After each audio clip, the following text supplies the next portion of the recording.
Broadcasting from deep within the heartland of free America, where liberty still shines bright. You're listening to On the Move with Mac Worley III.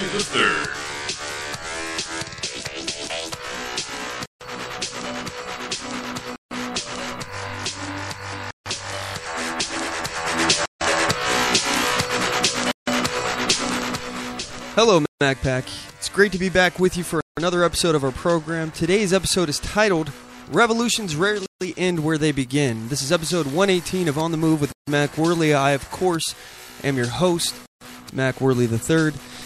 And first and foremost, I'd just like to thank you for tuning in today. If you're new to the program, we broadcast every Sunday at 5 p.m. Pacific Standard Time. That's 8 p.m. Eastern Standard Time at our hub, OnTheMoveShow.com, or you can check us out at Spreaker.com/OnTheMoveShow. That's SPREAKER.com/OnTheMoveShow. You can follow us there, get up-to-date notifications anytime we have shows. And by the way, anytime you follow us on there, anybody who does follow us, you're helping us. We're trying to get to 100 followers on Spreaker because the more people, first of all, the more people that will follow us, the more we show up in analytics, so that means more people will find us. You're helping spread the message of liberty that way. But also, we're trying to get approved to get the show on iHeartRadio. So by following us, you'll help us pretty significantly. I think we're up to 70 followers right now. We need some more. So anybody, if you're a long-time listener of the show or you're just tuning in, I would certainly appreciate it. It'd be a special favor to me. Follow us at Spreaker.com/OnTheMoveShow. This is a show that attempts to inspire you to stand up for your rights, and we've got a lot of stuff on the agenda for today. I want to talk about our featured topics for today. Donald Trump, he's a presumptive GOP nominee, so what does this mean for conservatives? I want to do a 2016 primary recap and talk about what brought us to this point. This actually is going to go back a little bit further than 2016. This is going to go all the way back to 2008. We're going to be talking about what has led us to this political time in our country. How did we get here? What is this situation all about? This is a political revolution. Do not think that it's not. Clearly, we are seeing a revolution happen here that was originally started at the grassroots level. This is why this episode is titled Revolutions Rarely End Where They Begin. And this is a point that I've made so many times. Anytime that you hear somebody from the left talking about revolution, the destruction of capitalism, all of the things that we talk about here on the show that the crazies from the left always bring up. One of the main points that I make is that throughout history, this is documented time after time. The situations that led to the revolution are rarely what you see at the end result. Typically, if you have socialist or communist revolutions, you have people who are talking about equality and redistribution of wealth and how the government treats them badly. What ends up happening is the same exact things that these people were fighting and railing against to begin with. The new government, the new government that springs out of the revolution ends up enacting the very same control mechanisms of the people and the economy of the free market that the socialists didn't like to begin with. Again, what central planning ultimately leads to is things that the people who advocate for these policies, it will lead to policies that the people who advocate for equality and things like that across the board, they disagree with fundamentally. It leads to totalitarianism.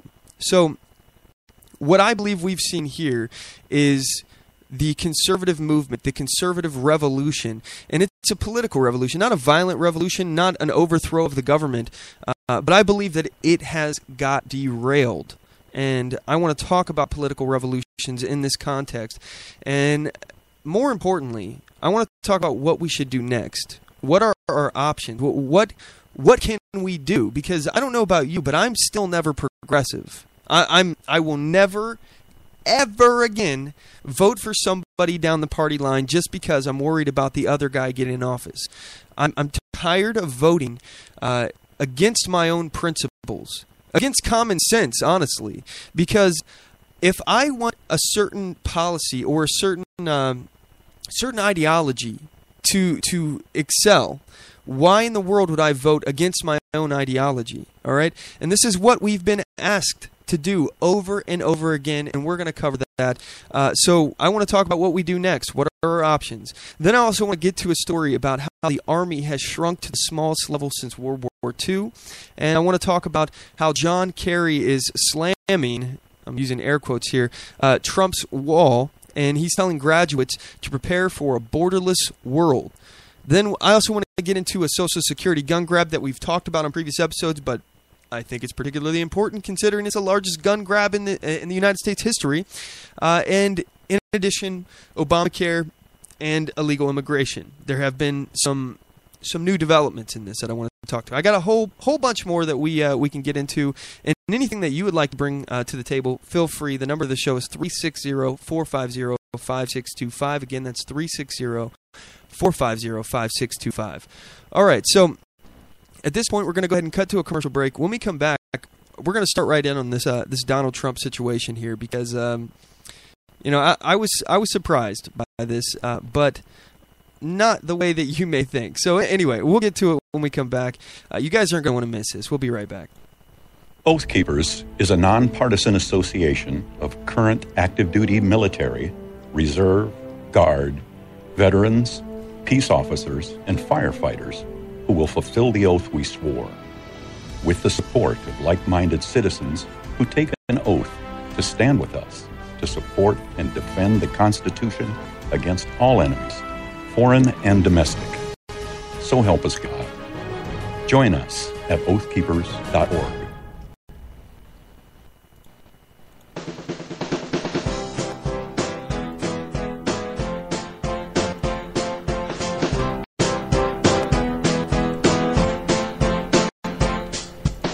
Support On The Move. Help us make this podcast bigger and better. You can do this by going to our store and purchasing one of our hundreds of products. All designs are original and made for patriots like you. Just go to cafepress.com/OnTheMoveShow. We appreciate your support.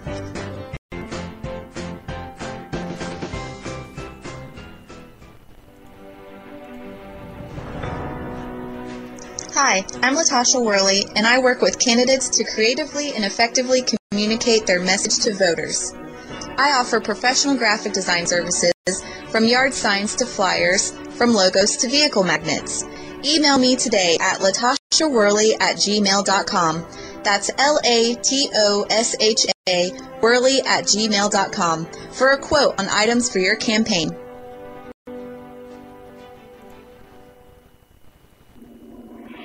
Broadcasting from deep within the heartland of free America, where liberty still shines bright. You're listening to On the Move with Mac Worley III.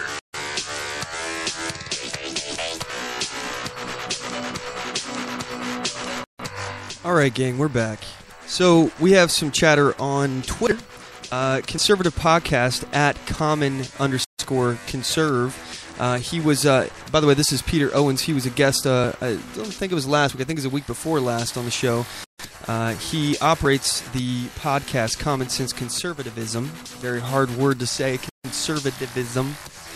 He asks, at On The Move Show, don't you see a difference between Romney and McCain and Trump? They actually stood for something just a bit more moderate.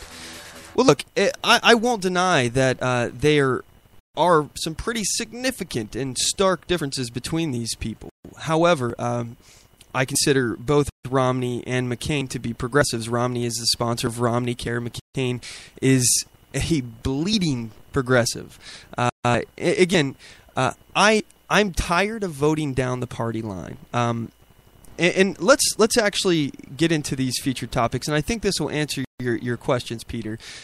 Because I'm not saying that there's no difference between Romney, McCain, and Trump, because there is a huge ideological difference. Because number one, I think the only ideology that Trump has is he's a populist, and he's going to do whatever he thinks it makes him the most popular. I don't think that he's a Republican. I don't think that he's a conservative. I think that he's a Trump. That's it. That's what it all boils down to him.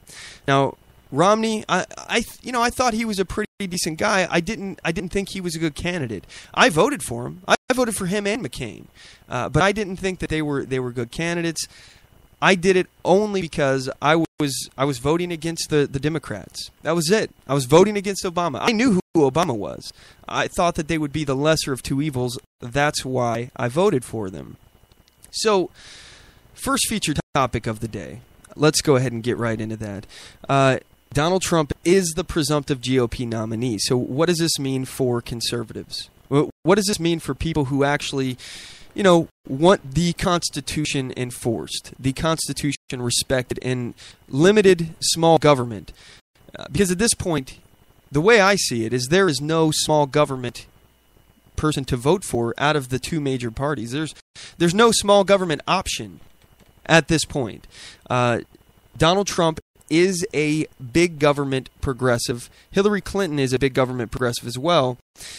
The only differences are the policies in which they advocate. And for Donald Trump, what I find particularly concerning is that today he may advocate for one policy and tomorrow he may advocate for another. Or within the same day, he may change his mind 3 times trying to find the right populist level, basically, to make people happy. This is what he does. And don't pay any attention to what he said yesterday or an hour ago or just in the last breath he took. Don't pay any attention to that. What he says now is what you should be paying attention to. This is the whole thing when it comes to Donald Trump. Don't listen to his decades-long record as a big government progressive. And also don't read into the things he says about how he's going to use the government more effectively. He's never at any point in his campaign been talking about the government being too large. He's been talking about the government being mismanaged, that they're just not doing it right. This is the same argument that the left makes, where they say socialism, it didn't work out in the past, but this time we're going to do it right. He says our leaders are stupid. We need smart leaders. That's what Donald Trump says. There is within the major two major parties right now, Democrat and Republican, there is no candidate to vote for that is advocating for smaller government and constitutionalism. There's just not. So, how did we get to this point? Because what this means for conservatives, we have nowhere to go. We have no voice. We've been saying this whole election, this whole primary, never Trump. We are not going to vote for another progressive. This is what we've been screaming from the rafters. We're told to sit down, shut up, take a back seat. You just need to shut up and color, as we used to say in the military. Just shut up, deal with it. You need to vote Republican. Just shut up and do it. We were told with McCain. We were told with Romney. Just back the GOP. We're gonna work for you. We're gonna do stuff that we're gonna do stuff that you want. Just shut up, and we have to get the most electable guy in office. We have to. We just have to win. We gotta win. Once we win, we can do something. And we're told this over and over and over again. We've been as people who respect the Constitution, as people who believe in conservative or libertarian values, free markets, the right to choose our own destiny, forge our own path. We've been told to shut up over and over and over again. Just get in line. Carry water. I'm actually relieved in some ways that this has happened, that Donald Trump has got the GOP nomination, or at least in the bag, because I don't have to carry water for anyone. I never have carried water for these people. Even when I was voting for McCain and voting for Romney, I would say there's things I don't like. Just like with Ted Cruz, there's things I don't like about him. There are positions he's had that I disagree with, but at least the positions that I disagreed with, he could articulate with a constitutional reason why. And though I may disagree with the reason, he's arguing that point, and he has a right to argue that point. But let's look what led us into the 2016 presidential race here, the presidential primary. How did this atmosphere within the country get created in the first place? What primed us for this political revolution that we're seeing here, because this is an outsider year. It cannot be argued that this is not a political revolution happening right now. We have Bernie Sanders, an avowed socialist within the Democrat Party. We have the establishment candidate, Hillary Clinton, even though she's been losing to Bernie Sanders, and this is something that Donald Trump will say all the time. You know, he's winning, he's winning. Bernie Sanders keeps winning, but they keep saying he doesn't have a chance, and it's all because of these superdelegates. The superdelegates go a long way to ensuring that an outsider candidate can't actually get nominated in the Democratic primary. That's their system. They're a private organization. They're allowed to do that. They can do whatever they want. They can set up whatever rules they want. I just think it's kind of interesting that the Democratic Party has a completely undemocratic process. Even worse than what Donald Trump is railing about. By the way, Donald Trump has said that the GOP primary is worse than the Democratic primary. I disagree. I think that these superdelegates are they amount far more to than just to compared to a regular delegate. So, and they're completely unbound. They can vote for whoever they want. It's an assurance from the Democrat establishment that the party will not be taken over, which is what happened to the Republican Party. If this Republican delegate system was so corrupt and so hard for an outsider to get elected, how did we get to Donald Trump? How'd that happen? Because it's not. That is a Republican form of governance. Voting for someone to make an informed decision with you inside an organization or government, that is a Republican form of governance. So, and here's my question: when did conservatives stop appreciating Republican forms of governance? When did Republicans stop supporting this idea? Since when did Republicans decide that we're all about democracy, pure democracy, direct democracy, mob rule?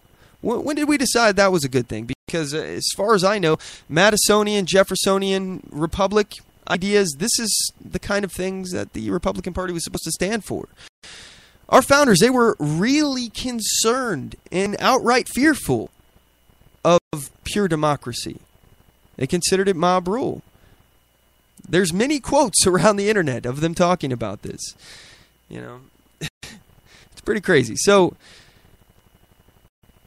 Donald Trump, how did he get to this point? I've been asking myself these questions all week, and I look back to 2008. You know, we're told to just vote for the Republican, even though he's kind of lackluster. Obama gets elected anyway. We keep putting up these lukewarm candidates that aren't conservative, and they don't get elected, and we're surprised. I don't understand why so many people are surprised that if you put up a candidate that doesn't stand for anything, that people don't want to vote for them. If the only thing that your candidate stands for is the Republican Party, you've got some real issues. I don't care about parties. I never have. I've gone back and forth between what I thought I was until I discovered the Libertarian Party, and I don't even consider myself a libertarian with a big L because I don't like parties. I am absolutely disloyal to parties. I have no loyalty whatsoever to parties, just like I don't have any loyalty whatsoever to companies. If you got a better deal for the product that I want, I'm going to buy your product. Unless you've done something that pisses me off, and then I'm not going to buy your product anymore. I have no loyalty whatsoever when it comes to any of these things. That's the way I think we ought to be.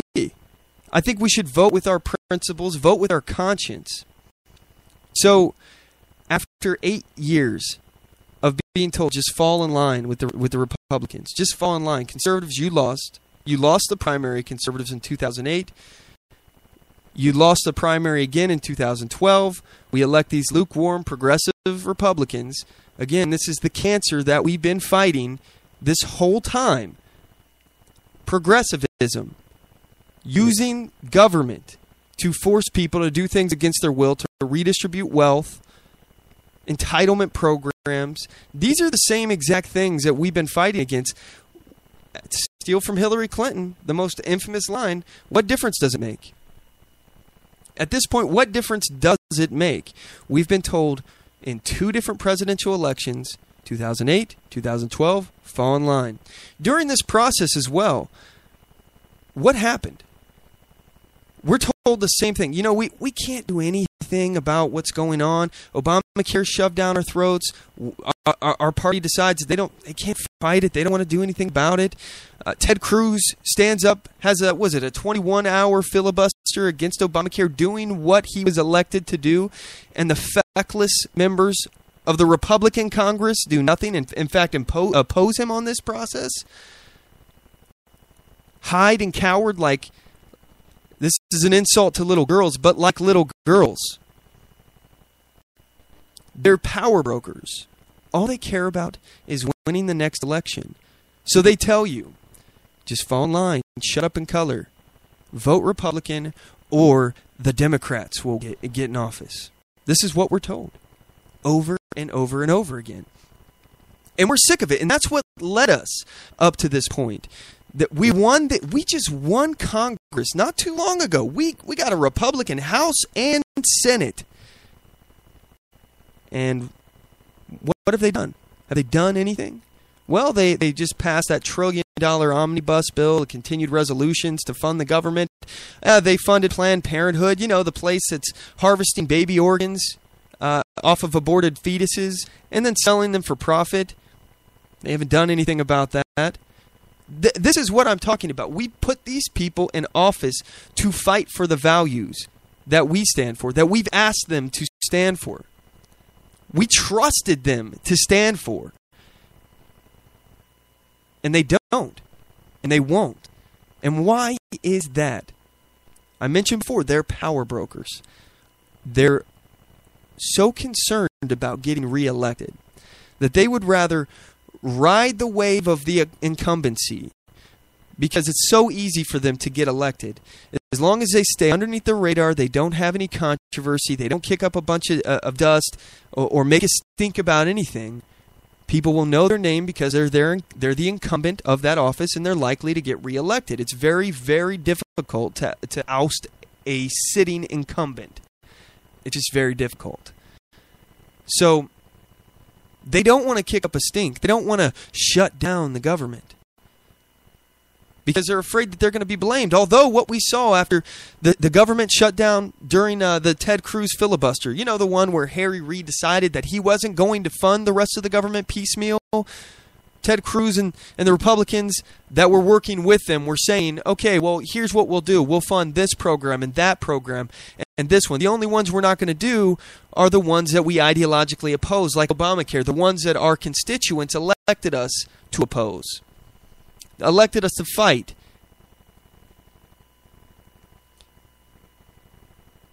And nothing ends up happening at the end of all this. Look, I understand a lot of people say, Ted Cruz, he hasn't done anything. What did he actually do? What did he accomplish? Well, I'll tell you what was actually accomplished after that. We won the House and the Senate. People don't seem to think about that. No one cared that the government was shut down. I don't know about you, but I'm happy that the government gets shut down from time to time. That just means that during that period, we're not getting bent over a barrel. Ask yourself, were you harmed or hurt in any way whatsoever? And now, let's exclude government employees, especially you non-essential employees out there, if there are any, and this is no offense to you or anything, but just know, you are not your justification for your job if you are a government employee. Simply because you need money or you need a paycheck does not mean that your job is necessary. And know that we taxpayers, we're the ones paying for it. The burden is on us to feed you, to clothe you by paying your paycheck. So your job ought to be essential.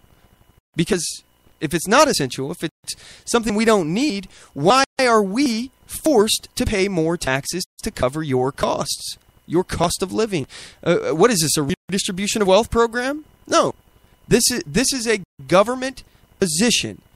You're a public servant. If we don't need your service, or your service is not worth the money that we're spending, then I'm sorry. You are not the justification for your position. So, during the last government shutdown, were you harmed? Did you notice anything? I mean, excluding government employees who were furloughed for a little bit of time. And by the way, they got paid for that time, and many of them were on unemployment during that time. And if you were in Oregon at that time, you would know that the Oregon non-essential employees that were involved in the government shutdown, they collected unemployment. Then they got their back pay for the furlough where they didn't even work. They weren't even at work, but they got paid for not coming to work. And then they wanted to keep their unemployment money that they received as well, which they were supposed to pay back. They put up a big stink. They wanted to get paid 2 times for doing no work. Double pay for no work. So this is the political revolution that we've entered into, because what people saw during this period, Republicans, conservatives, many libertarians, were told to shut up, shut up, shut up. You just need to go along with us. Go along. We'll get it done as soon as we have both houses of Congress. Nothing happened. Nothing at all has benefited us from having both houses of Congress. Yeah, okay, we stopped some of the progressive bullcrap that was headed our way. We stopped more things that the Democrats would have had simply by having placeholders there. But I don't know about you, but I'm tired of having to just hold a place and stave off being screwed over for the next few years. I'm tired of that. And at this point, in this election, either way, we're screwed. Either way, we are going to get screwed over. I'm not voting in a placeholder, and I'm certainly not voting in a Donald Trump. If other Republicans decide to, and I'm sure there's a lot of them out there, I've come to the realization today, based on what we saw in Indiana with Donald Trump beating Ted Cruz by a large margin. I mean, my hat's off to him. He won. But what that made me realize is that I am outnumbered. We are outnumbered. If you're a conservative advocating for small government, if you're a constitutionalist, a libertarian, a free market person, you're outnumbered. You're in the minority. What else can I say? So we need to sit here and reevaluate. We need to look at what we're going to be doing in the future, because I'm not going to sit down and shut up anymore. The Tea Party, it was started because of anger at this. You have the establishment power brokers who are feckless and will do nothing. All they care about is getting reelected. They want to just slide underneath the radar and make it to the next election.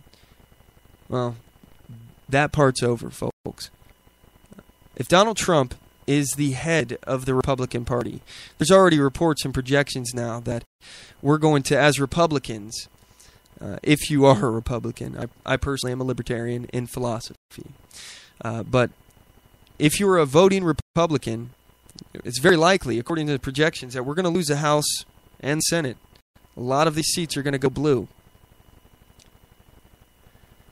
So what do?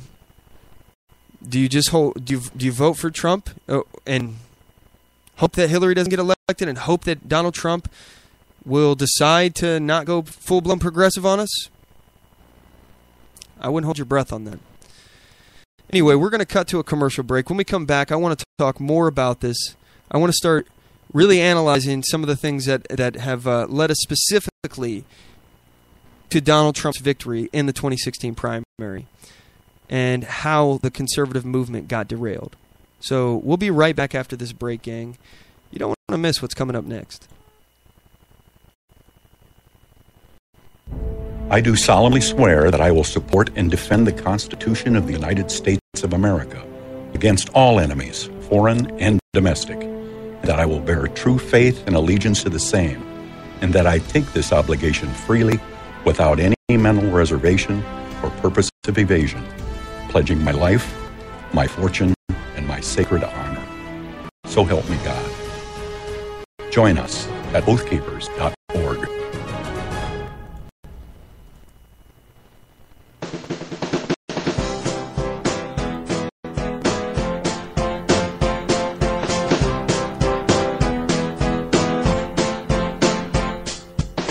Support On The Move.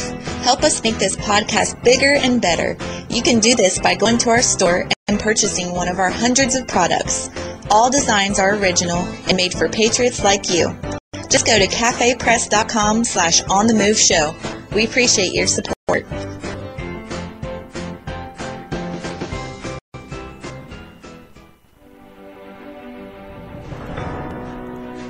Hi, I'm Latasha Worley, and I work with candidates to creatively and effectively communicate their message to voters.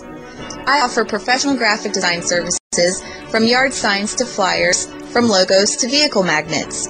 Email me today at latashaworley@gmail.com. That's LATOSHA Worley@gmail.com for a quote on items for your campaign.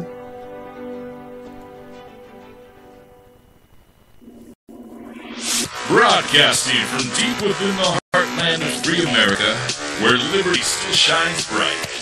You're listening to On the Move with Mac Worley III.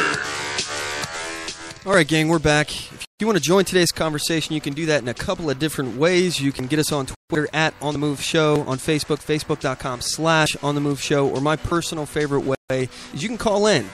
360-450-5625, 360-450-5625. Give us a call.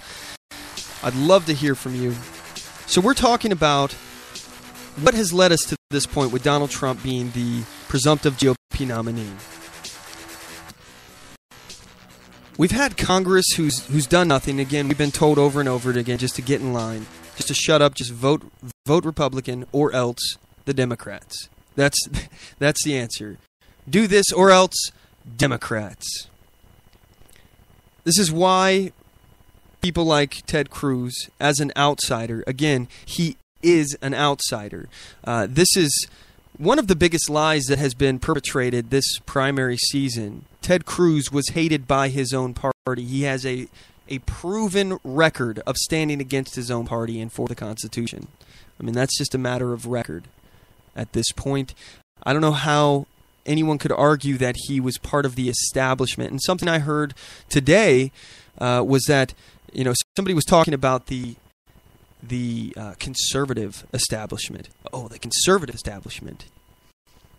There's no such thing as a conservative establishment. And to lump people like Jeb Bush or Lindsey Graham or Speaker Paul Ryan into the conservative establishment, I think is interesting, because these are the people who are part of the Republican establishment, the power broker establishment, the people that are all about colluding within the party just to get things done. The progressives, it's a culmination of different interests. People mainly just interested in their own power, their own legacy, money, money, money, money, money, money, money.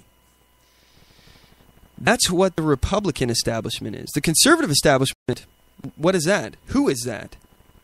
There are very few avid conservatives within our own government, within the Republican Party. Very, very few. They're the ones that have actually been fighting this whole time. Like Ted Cruz, like Mike Lee. These are the ones that have been standing up against this. So, after all of this stuff of us being told to get in line over and over again, this is a year of rebellion, a year of political revolution. We kicked out all of the insiders, all of the establishment candidates. People were expecting Jeb Bush to be the president, legitimately. People were. I remember this. The very beginning last year, 2 years ago, people were talking. I can't believe Jeb Bush is going to run. I can't believe it. Another Bush. This is crazy. And he was the most funded out of all these guys initially. He had all the money, and it didn't matter. No one wanted him. Why? Because people were sick of being told to fall in line. People were sick of it. We're tired. And it started this political revolution. Now, again, very rarely do revolutions end where they begin. This started out as people being tired of progressive policies, progressive candidates, the establishment, not listening to them and not doing anything, not working for them, not doing what they promised to do when we elected them. We were sick of it. So this is a political revolution. This is where we are. That's how we got to the point where we see Trump, Ted Cruz, Bernie Sanders, even Ben Carson, Carly Fiorina. These are the big names this political election. None of these people are huge establishment candidates. All these people are political outsiders. This is why we got to this point. And let's talk for a second, because let's focus in on the revolution that each one of these candidates represents, and let's focus on just 3, actually 4. Let's look at Trump. Trump is talking about a complete revolution of the way the broken system works, and again, not very specific on what that means for us, what his plans will be. He's talking a lot. There's not a lot of substance behind it, but he is breeding a lot of dissent for the government, dissent for the Republican establishment, and however he's defining it that day. Again, this definition is very clear and straightforward. It is simple. There are power brokers who are just trying to get reelected, and they will say and do anything. They're progressives. They're just trying to ride underneath the radar and piss as little people off on both sides as possible. That's it. That is it. Those are the guys that hold the strings. They control everything in Congress. They're the guys like Speaker Ryan. They're the guys that, like John Boehner, by the way. They're the people that can prevent you from even bringing legislation on the floor for a vote. They're those guys. They have all the connections. They control the votes. They can rally people for whatever cause they want. They're the ones that are colluding with, creating the collusion between big government and corporatism. They're the ones creating the carve-outs for tax loopholes in our 70,000-page tax code. These are the power brokers. So Donald Trump, he's talking about throwing a wrench in that. It's not too different than what Bernie Sanders is saying as well. Although Donald Trump is saying that, from what I gather, now granted, what can you really take from Donald Trump? Can you take anything he says at face value? Because he changes his mind, he changes his ideas. He also, if he doesn't understand the question you're asking, he says, "Hey, you know what? I'm not going to tell you everything because I like to not announce what I'm going to do." It's a great answer instead of an "I don't know." That's a great answer, but it's bullcrap. So Donald Trump, he's all about power as well. He wants to use the power to do whatever he wants. And Donald Trump supporters out there, not all of you, there are a lot of brilliant Donald Trump supporters out there that I have so much respect for. But I also can't fathom why they support this guy. Because it's just clear to me that this guy wants to dramatically expand the control of government. The amount of influence in your life. And I understand the knee-jerk reaction to say, yeah, we'll stick it to the guys who've been sticking it to us. We'll use this power against them the way they've been using it against us. The only thing is, folks, there's such thing as a precedent. Not a president, a precedent that is set from each president that's in office. And if you look throughout our history here, it's gotten progressively, there's that word again, worse and worse over time. Each president, when they do something and nothing happens, they're not impeached, Congress doesn't have a will to act, no one imposes them, the Supreme Court decides that it's legal for fear of getting ousted. By the way, that's a real thing that happened. Progressive era, New Deal era. Supreme Court didn't want to go with a New Deal. So the president said he was going to pack the courts, the Supreme Court. He was going to increase the number I think, 17 or 16, maybe 15, I don't know, judges instead of 9. That way he could have his way. And suddenly they changed their mind and decided to go straight up progressive with him. All you got to do is look at the Wicker v. Filburn case, Supreme Court case, Wicker v. Filburn. I talk about this one all the time. I think it's a dramatic expansion of government, and all you have to do is look at the politics surrounding that era. The government used the Commerce Clause, the Interstate Commerce Clause, to decide that they can now regulate, this is back in the New Deal era, obviously, but they can regulate things that are not interstate, trade that is happening within the state, and also things that are not trade or commerce.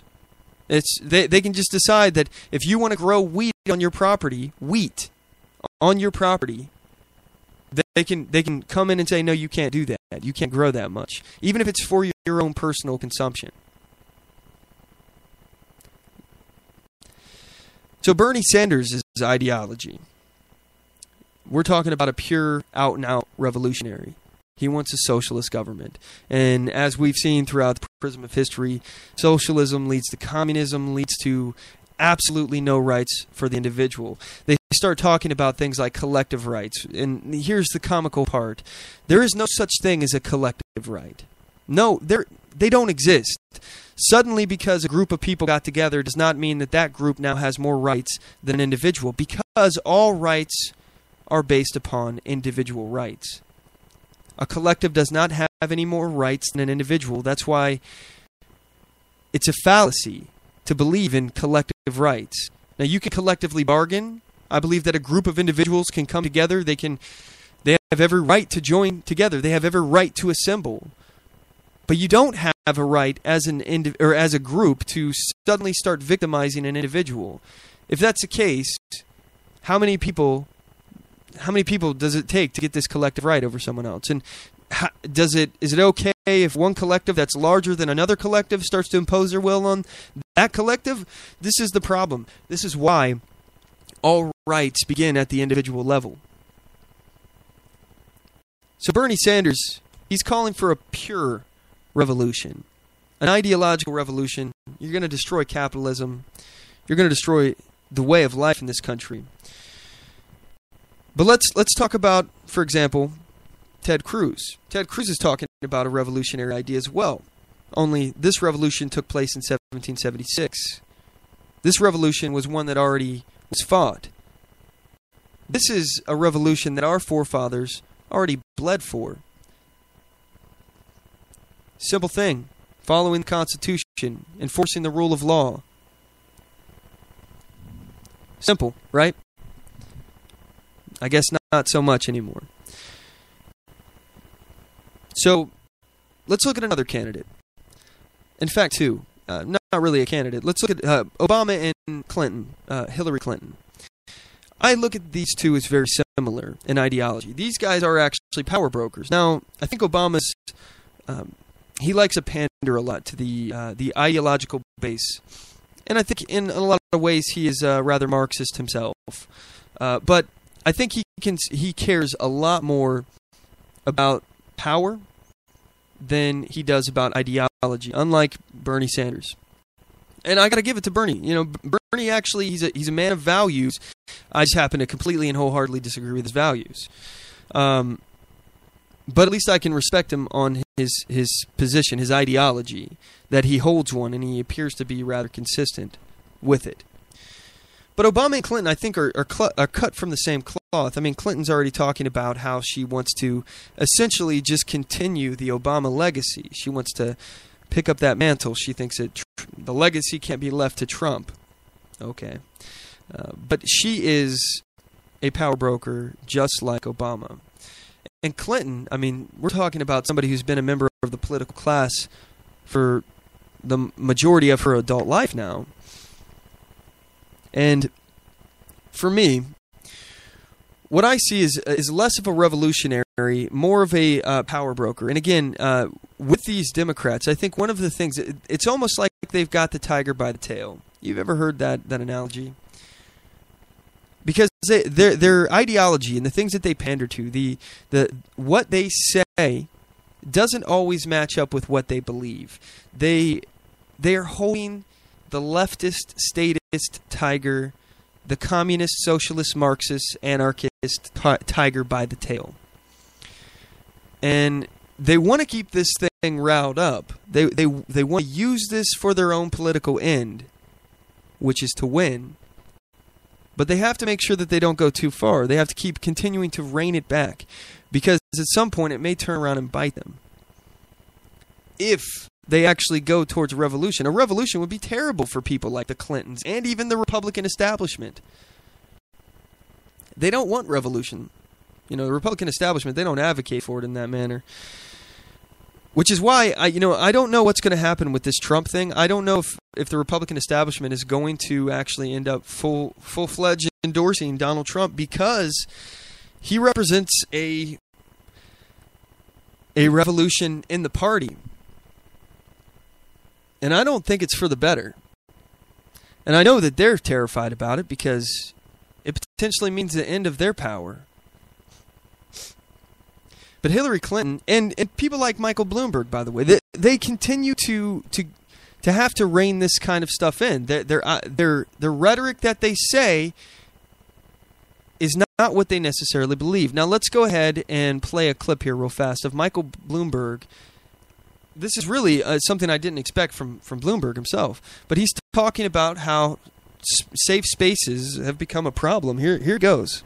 In fact, the most important knowledge that you will leave here today with, like the importance of teamwork, has nothing to do with your major. It is about how to study, how to cooperate, how to listen carefully, how to think critically, and how to resolve conflicts through reason. In other words, it is working with others. Those are the most important skills in the working world. And it's why colleges have always exposed students to challenging and uncomfortable ideas. And the fact that some university boards and administrations now bow to pressure groups and shield students from these ideas through safe spaces, code words, and trigger warnings is, in my view, a terrible mistake. The whole purpose of college is to learn how to deal with difficult situations, not to run away from them. A microaggression is exactly that, micro. But in a macro sense, one of the most dangerous places... Now the crowd starts turning on him.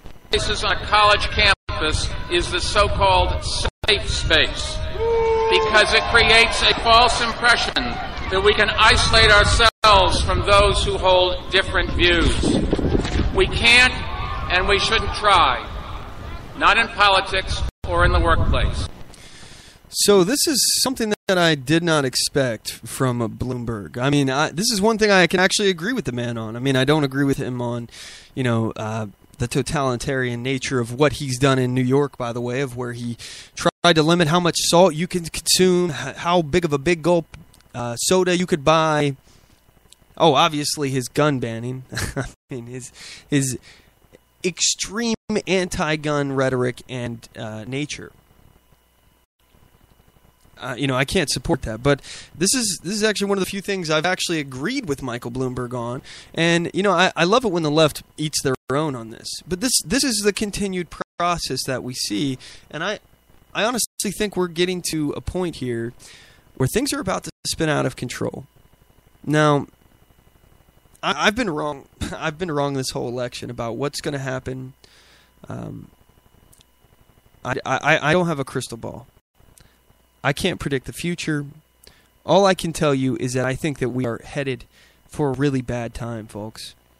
Because I don't think that anything that we do here, as conservatives, libertarians, constitutionalists, I don't think that anything that we do within this time frame will make any difference whatsoever. We're facing one bad outcome with Hillary Clinton, an extremely bad outcome. I mean, your right to bear arms will be gone. The government will explode. It will get even bigger. We'll likely end up with a single-payer Obamacare. Corruption inside the government, knowing that the Clintons, corruption inside the government will get worse.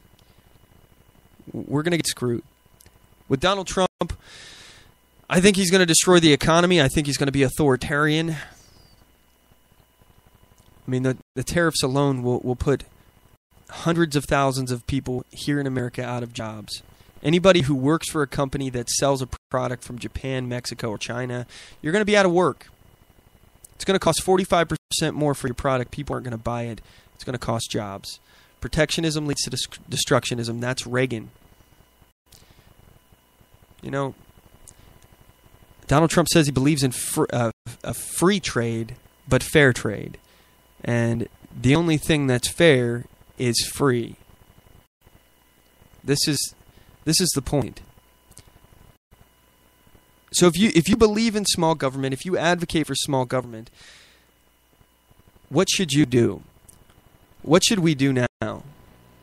Where should we go? Are you looking for a new home, by the way? A new place for you to be as far as a political party? Well, I think that place no longer is if you're a small government advocate, if you're all the things we've talked about, libertarian, conservative, constitutionalist, individualist, capitalist. If this is you, then I don't think that your home is the GOP anymore. You know, I've dabbled in voting with the GOP. And typically if I'm presented with the option, and I'm not saying I'm never GOP. I'm not saying that I won't ever vote for the GOP again. I'm not saying that at all. What I'm saying is that I'm voting ideologically from this point forward. And I've heard people tell me that voting against Donald Trump is a vote for Hillary. Voting for a third party or abstaining from voting is a vote for Hillary. And my reply is that voting for Donald Trump in the primary was your vote for Hillary. And I'm not going to have somebody tell me that because I'm voting with my conscience that I'm part of a problem. The problem is we have a cancer in this country and in both parties. And that problem is progressivism. That cancer is progressivism. So don't come to me and tell me that I'm part of the problem when you want me to decide to make a decision between one progressive or another progressive. Because that is the problem. That is the cancer. This is what I've been fighting for all this time. This is what we've all been fighting for all this time.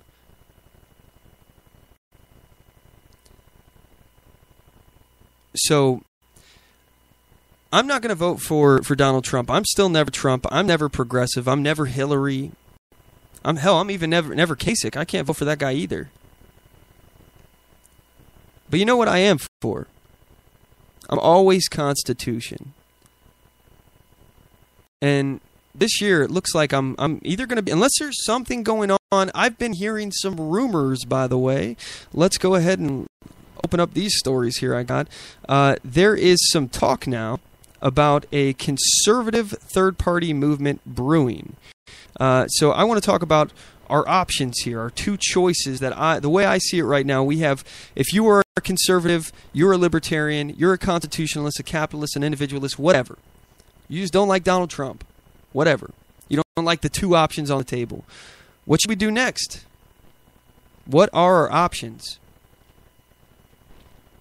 Well, right now here's a story on theblaze.com. Is there a conservative third-party movement brewing? A last-ditch effort to stop Trump could have huge implications. Essentially, this boils down, by the way, the article is written by Kate Scanlon.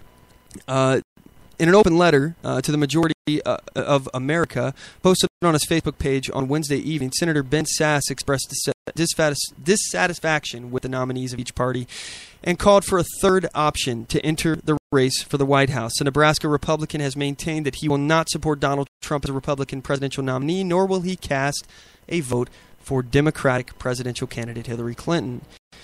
He says, if you are one of those rare souls who genuinely believe Hillary Clinton and Donald Trump are honorable people, If they are the role models you want for your kids, then this letter is not for you, Sass wrote. Instead, this letter is for the majority of Americans who wonder why the nation that put a man on the moon can't find a healthy leader who can take us forward together.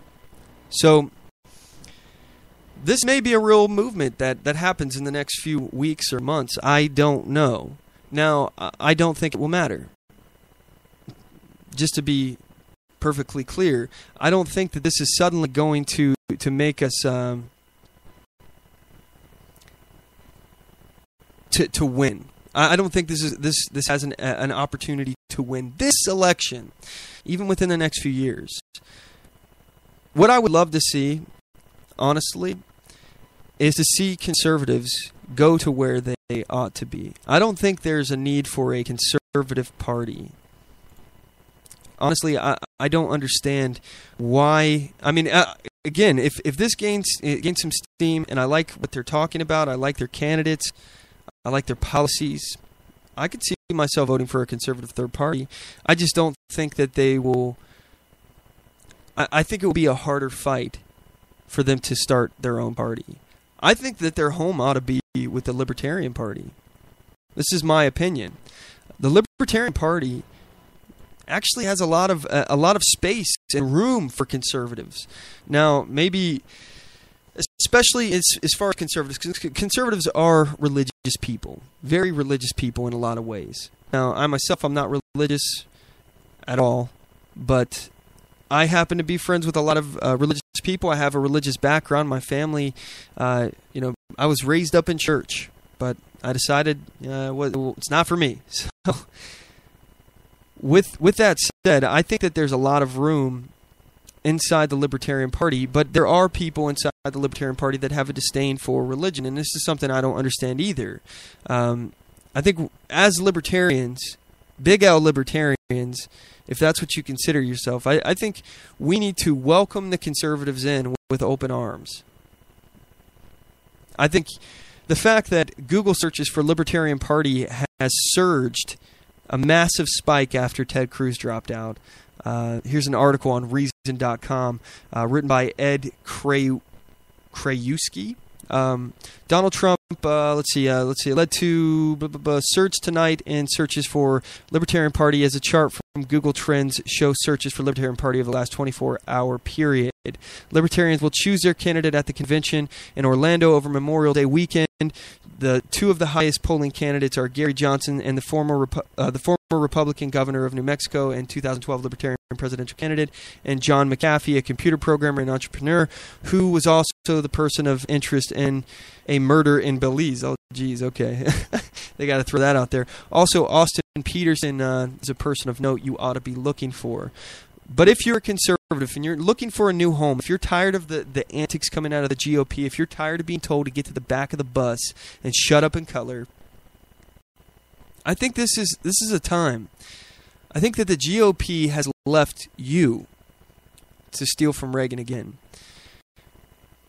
This is not the time here to dig our heels in and just say, yeah, we need to keep fighting within the Republican Party. The Republican Party is dead. It does not represent conservative values, constitutional values, or small government anymore. I'm not saying that it won't ever again in the future, but I think that we're at the end of the line with the GOP. I think it's time we start looking for a new home.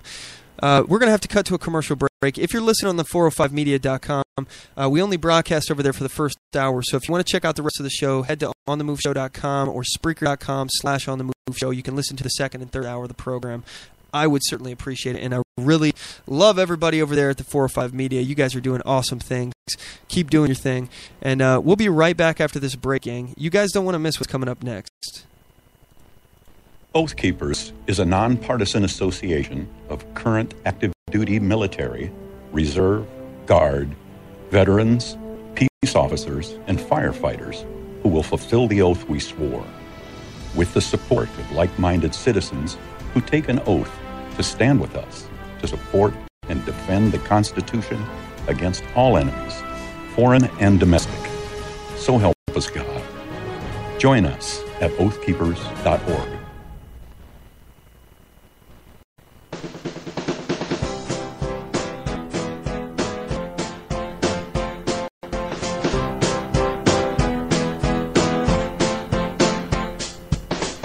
Support On The Move. Help us make this podcast bigger and better. You can do this by going to our store and purchasing one of our hundreds of products. All designs are original and made for patriots like you. Just go to cafepress.com/OnTheMoveShow. We appreciate your support.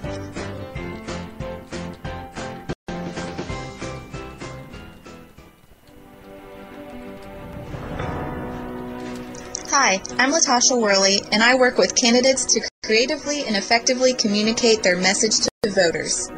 I offer professional graphic design services, from yard signs to flyers, from logos to vehicle magnets.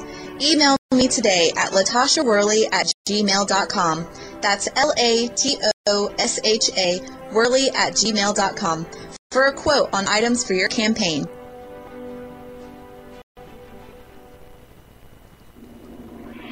Broadcasting from deep within the heartland of free America, where liberty still shines bright.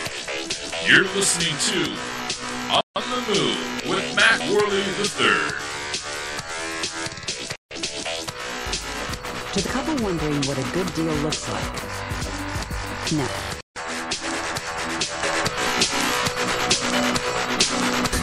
Sorry about that. I had an ad pop up on an article I wanted to read, but I guess I won't be reading that one. It was talking about how Gary Johnson, the front runner right now for the Libertarian Party, is going after the Never Trump voters after Ted Cruz has dropped out. By the way, if you're listening to the program, you're just joining us. This is the second hour of On the Move. This is a show that attempts to inspire people to stand up for your rights. I certainly appreciate you either tuning in now or sticking with us throughout the program. First of all, let's comment here on let's read some of the comments we've had on Spreaker here in our chat room. Because Liberty, he says, let's see, he's talking about the Libertarian Party. He says, Trump is like, there's going to be a whole lot of winning. Let's see. He said, you can't take anything Trump says at face value. Let's hear about Gary Johnson or Austin Peterson, which I want to talk about. He said that our home is the Libertarian Party. There's already a viable third party. We're called the Libertarian Party, LOL. Only third party with ballot access in all 50 states. He said, no, make no mistake, we're socially liberal and fiscal conservatives. So, you know, I think that there's plenty of room for conservatives in the party. Now, oh, he's calling in. Okay, go ahead and call in, man. 360-450-5625. All right, so I think that there's plenty of room for conservatives within the Libertarian Party, and I think that it would be a good injection to the party as long as we don't, as libertarians, or you don't, as big L libertarians, allow them to interject progressiveness into the party as well. If we're bringing in the Jeb Bush Republicans, I think that's a recipe for disaster, honestly. It's like people who move from New York to Florida, and they bring, they're fleeing all of the regulation, the progressive regulations that are stifling them up there in New York, and then they come to Florida, and they bring their values with them. Don't bring your progressive values to the Libertarian Party. Otherwise, it just end up like the GOP. But as far as sorry, I lost my train of thought here. Where was I? Oh yeah, as far as the Never Trump movement, I think that a large portion of this is very likely to actually end up falling by the wayside. As far as their staunch opposition to Donald Trump, honestly, as I've said before, I think that before 65% of the party, the Republican Party, was Never Trump, upwards to 65%. I think we're probably going to see that number dwindle. And honestly, I think a lot of people don't like the position that they're put in, and they will continue to shut up and color. They will continue to get in the back of the line and just shut up and vote Republican. I think as this position, as being Never Trump becomes more and more unpopular, especially among Republicans. I mean, it's already going to be unpopular from the left anyway, because if the Never Trump movement defines itself as constitutional or conservative, or what Ted Cruz supposedly stood for, if this is what the Never Trump movement stays at its core, then leftists aren't going to like us, and Donald Trump isn't going to like us, which means at some point, as the GOP starts to turn on the machine in support of Donald Trump, which I don't know if they'll do. I think it's very detrimental to their health as an organization. But as that happens, I think it's going to be less and less popular. We're going to be hated as a Never Trump voter, as a Never Trump person. You're going to be hated from both sides of the aisle. You're going to be hated by the left already. You're going to be hated by the GOP because you just won't shut up and color. You won't get in line. And you're going to be the reason why Hillary Clinton is going to get elected. Not because they put up a big government progressive as a candidate. It's not their fault, it's yours. Well, elections do have consequences. And one of those, if you decide to nominate somebody who completely ostracizes the conservatives in the party and says that he doesn't need them to win, then what's the point here? I don't see a difference between these two candidates. Donald Trump said he's going to expand the tent being the GOP, by bringing in more Democrats. We don't need Democrats. We need Republicans or conservatives or constitutionalists or libertarians to vote for small government candidates. We don't need Democrats.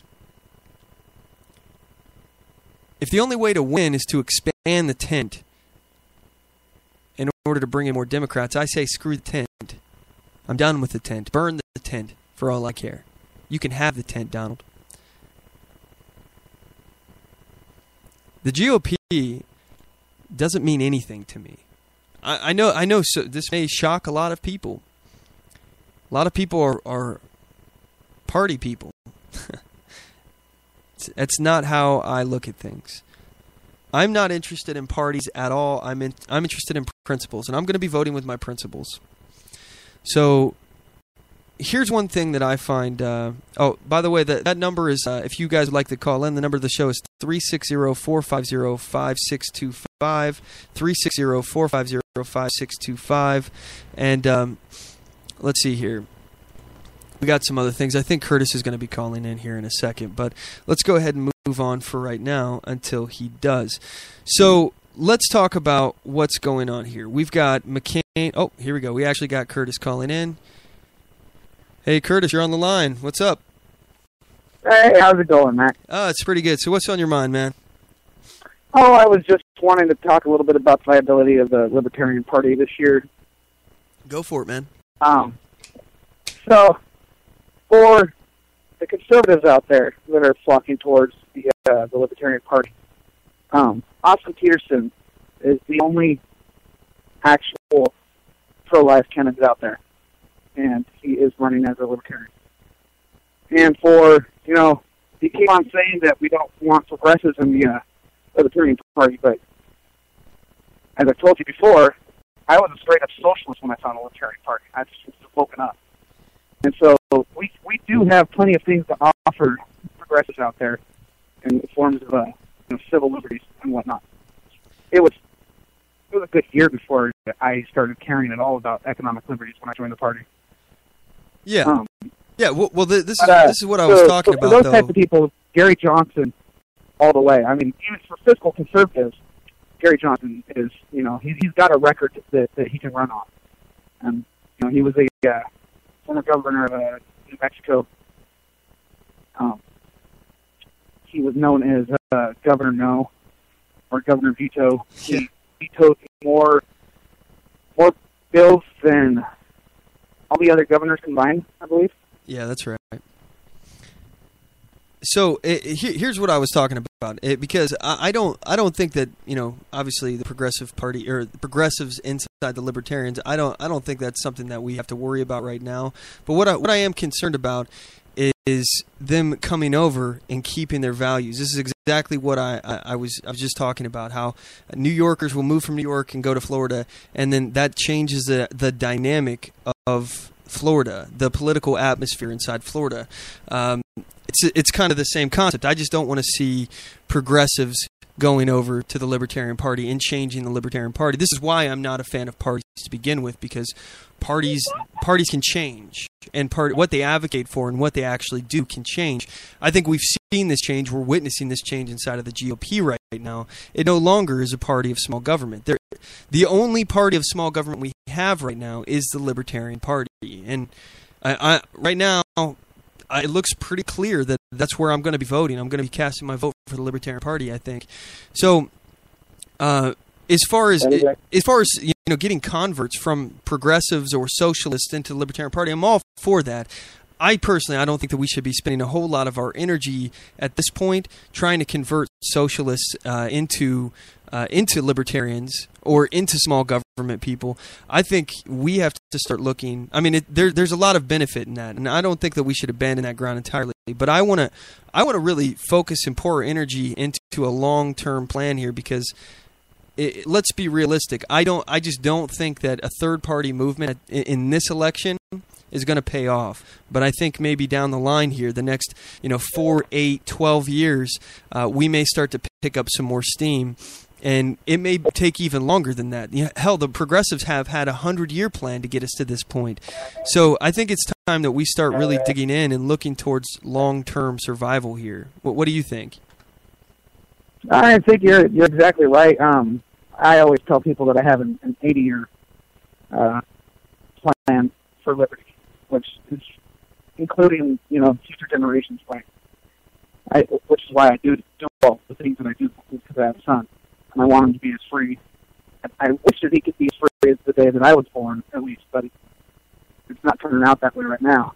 But, this year is the time to start casting your vote as libertarians start stepping out of line, because these small investments that we're going to be making now this year in this term will be paying off, in the next election cycle. If we get 5% of the vote here in Washington for the Libertarian Party, then we will be having major party status, which will put us on the primary ballot. In Washington State, there's just Democrats and Republicans on the primaries, and there's a lot of people that aren't liking that, because frankly, they don't understand the primary process.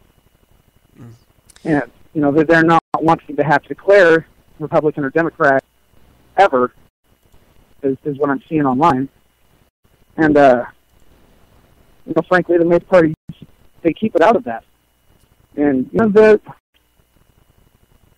primary shouldn't be putting up to elections in the first place. They should be kept at the caucus level and the county caucus level, really, because they're for the parties. I think if they did that right there would show people just how much, the parties control everything. Well, so let's talk about what happens this year here, because this is one thing I would like to see. I would like to see a rebellion of sorts inside the GOP of the conservatives leaving. I think if the conservative movement decided to pick up their bags and go and vote for the Libertarian Party this year, if that actually happened and we saw a massive spike, a massive uptick from historic turnout for Libertarian voters this year, what would change in the following years, in the years to come? How would that momentum grow? Well, like I said, we would be on the primary ballot, so that right there would get our name out. Mm-hmm. If we were to get 5% of the vote this year. So I mean, that right there would just be huge. And that's just in the next 4-year election. Is that right? Yes. So within 4 years, we would see a noticeable change. It's just 5%. That's the threshold to get. Yeah, that's the threshold to get it in Washington State, anyways. Okay, so that's on the state level? Yeah, on the state level in Washington State, if we get 5% of the vote in the presidential election, then we become a major party, and then we get ballot access. What I'd like to see is us to get a Libertarian candidate on the presidential debate stage against the Republicans and Democrats. What's the cutoff for that? Isn't it like 8% or something like that? I'm not really positive what it is, but Gary Johnson has aligned with the Green Party, and we are suing the debate commission to get on the debate stage. I'm Googling it right now. I'm going to see if I can find anything on here. The Libertarian argument suing to get into the presidential, this is reason.com, the presidential debates. Let's see. And this is for a group called Our American Initiative. Yeah, I'm seeing the one here. Okay, this is a Reason article. Reason.com article is titled "Libertarian Party's Argument for Suing to Get into Presidential Debates." This article is from September 28, 2015, written by Brian Daugherty. So they're saying that, let's see, one of the goals is mostly involving compensation for damages alleged. The suit seeks to eliminate the getting 15% in a national poll criteria for debate access and to dissolve the CPD itself. The CPD is the Commission on Presidential Debates. So we would have to get 15%. I think that's doable this year, don't you? I mean, it's completely doable this year, but there's nothing stopping them from raising that. And the Commission on the Debates, they are a private group that are headed by the RNC and the DNC, and they basically took over the debates from the League of Women Voters, which are the group that used to host the debates. And so it's just completely controlled by the two parties to keep everybody else out. So these are private organizations that are preventing a third party from getting on the stage? Yes. Okay. I'm going to have to do some more research on this because I think at this point I'm unless something else happens, unless a big wrench is thrown into the spokes here, I'm just all in here when it comes to the Libertarian Party because I can't. I'm open to new information. I'm not going to say that I will completely shut out any new information if I see it that could make me change my mind. But I mean, I can't imagine Donald Trump saying or doing anything that would make me think that he is a constitutionalist, a conservative or libertarian, or that he advocates for the principles of small government. I just can't see that happening. Like, there's nothing that he could say or do. Like, if you put out the thing about the Second Amendment, that's great. It's pandering, as far as I'm concerned. Yeah, well, it's not. It's still a little disconcerting for me anyway, because this is the guy that advocated for longer waiting periods to get a firearm and assault rifle bans. I'm using quotey fingers on assault rifle, but yeah, I mean, so. I have a hard time. I think it is just pandering. He has in the past, granted that was in 2000, but he has in the past advocated for restrictions on background checks, restrictions on firearm ownership, and that's just, to me, that's a huge deal breaker. If you can't understand that there is a right to defend yourself, if you just can't get that simple premise down and be educated enough on the issue to understand that more guns equals less crime, then I can't vote for you. And Donald Trump has yet to really discuss a pivot on that issue. What made him change his mind? Why did he decide against his previous positions? He hasn't articulated that, and because of that, I don't trust him. I went to the Donald Trump rally up in Linden, Washington. Tell me about it. It was pretty. It was pretty boring for the most part, like compared to the stories that I've seen on the news, where in other towns, it wasn't huge protests. The protests actually, they were weak. They were pretty weak protests, as far as I'm concerned. So, especially being so near Seattle. So, what were the people like? The Trump supporters, which surprised me. When I thought about it, actually, it didn't really surprise me. They were much more polite than the anti-Trump people. I went up there with Rob Stratton. We went up there for the Libertarian Party to go pass out literature to everybody there that didn't like Trump, and we found plenty of people that were open to the Libertarian Party, even though they wouldn't be voting for Trump as a president, because in Washington State we have about, I think, 30 candidates throughout the state running as Libertarians this year. Mm-hmm. So that went really well. We talked to a lot of Bernie supporters that they realized that Bernie's going to get screwed just like Ron Paul did. And that's just, as far as I'm concerned, it's excellent. It's going to be really eye-awakening for them. They'll notice that, you know, the only real place, if they care about civil liberties, is the Libertarian Party, and then it will take about a year, like it did for me, to come around. Mm-hmm. But yeah, we got hollered at by some Trump supporters, assuming that we were, we got hollered at by some anti-Trump people, assuming that we were Trump guys, because I had. So the anti-Trump people, are these leftists that are opposing Trump, like the MoveOn.org Bernie Sanders supporters, or are these like Ted Cruz conservatives that are up there? Who are the anti-Trump people? The anti-Trump people are progressives. Okay, that makes sense. There was definitely, you know, a divide. They divided this up on the two sides of the road, and so there was the people that were waiting in line. That was basically the conservative side. And we did talk to a lot of people in there, but you know, they were waiting in line to go see Donald Trump. So there's not much talking into those people into coming over to Liberty. Like in fact, we offered a free Libertarian bumper sticker to a guy in a car, and he thought it was a Trump sticker, and we said, "No, Libertarian," and he said, "Oh, no, I don't want it."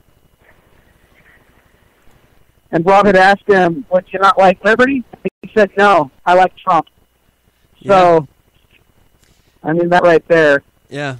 It's that right there. This is kind of the mentality that I've been getting. I've tried very, very hard to have respectful discourse with Trump supporters, and I found this to be essentially an act of futility. Essentially, what it boils down to is because Trump. That's where it goes. Is because Trump. Go ahead. I have one regular caller on my show who can have a pretty civil, intelligent conversation about why he likes Trump. Oh yeah, I'm not. I don't want to. One guy. I don't want to overgeneralize.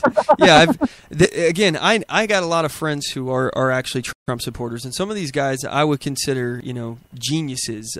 I mean, these guys are make me look like a freaking idiot. So, you know, I'm not commenting on the group as a whole, but it's more of a subset with inside the Donald Trump camp. It's the people who are crying out for a king, so to speak. I mean, they want a strong man to punish their enemies and vanquish their foes. I mean, that is what they're calling for. And to me, it's concerning because you can't even talk to they hero worship this man like nothing I've really ever seen in my lifetime. I mean, it's on the level of the Obama supporters. But the amount of anger coming from these people, because they do feel ostracized. Many of them feel like they have been left out. Do you agree with my analysis earlier in the show about how the conservative movement has essentially become derailed? We started what was a revolution, a political revolution of trying to get back to constitutionalism and fighting in Congress and having the Republican establishment tell us to take a back seat over and over again, and that's what led us to this point. And then Donald Trump comes in and you know, somehow convinces people that he's the man to fix all of the problems that we have. Would you agree with that analysis? Oh, absolutely. Yeah, the neocons have been laying the groundwork for Donald Trump for years. Yeah, the thing that you were saying about there's scream out for a king. Me and Rob were on the other side of the fairgrounds walking around passing out literature when Donald Trump showed up. And it was really obvious when he showed up because there was just this awful noise. And I even said this to Rob. I looked at him and I said, "You hear that? You know what that sounds like?" And he said, "What?" I said, "It sounds like thousands of plebes screaming out for their authoritarian God." Yeah. And it's, you know, it was just this awful... Yeah. Sounded like Coliseum. Yeah. I do not get it. Even if I met Ted Cruz, you know, I happen to have a lot of respect for the guy. You know, he's no one special to me as far as you know, a politician. You know, in fact, I don't trust him. I don't trust any. If you want to be the president of the United States, I don't trust you. It doesn't matter. I don't care who you are. Just as a rule of thumb, I generally distrust politicians. So I don't get this whole hero worship thing. The only thing I care about is principles. And I'm telling you, the moment a politician turns from the principles that they supposedly purport, if they say that they're a small government guy or girl, that's the day I stop supporting that person, or stop saying that I would vote for them or something. So this whole hero worship thing is something I never have understood, but it seems like this is built upon the Obama robots. What those guys have done. That the people that were all drunk on hope and change, people are now drunk on making America great again. And granted, we have our problems, but I never really thought that America was that bad. I mean, we're still the best country in the whole freaking world. So, I don't get it. We need to make America free again. Is what we need to do. Yeah. And part of that problem, like you said, you started mentioning something about it. Experience. And if you look on it, even at a local level, people are constantly screaming out for authority, and they're constantly, voting for all this experience in government. And look what experience in government's given us. And look at your town. I don't even care where you live. It's probably not these needs. And most likely, the people that are in charge have been in charge for quite some time. And that's the way it is in my county. I'm running for county commissioner. Mm-hmm. And another gentleman in my county is running for county commissioner in the other district, in District 2, in Taos County here. His name's Kevin Hunter.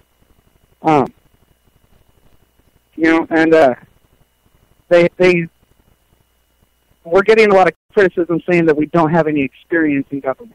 And Kevin actually had Wayne Allen Root on his radio program, which is where I'm running Because Liberty out of now. I'm doing it in Business Forum show studios in Washington. Uh-huh. And he had Wayne Allen Root come on, and he said this great flow about if a politician has experience, it means that he's most likely a liar, cheat, a fraud, has experience in living you want.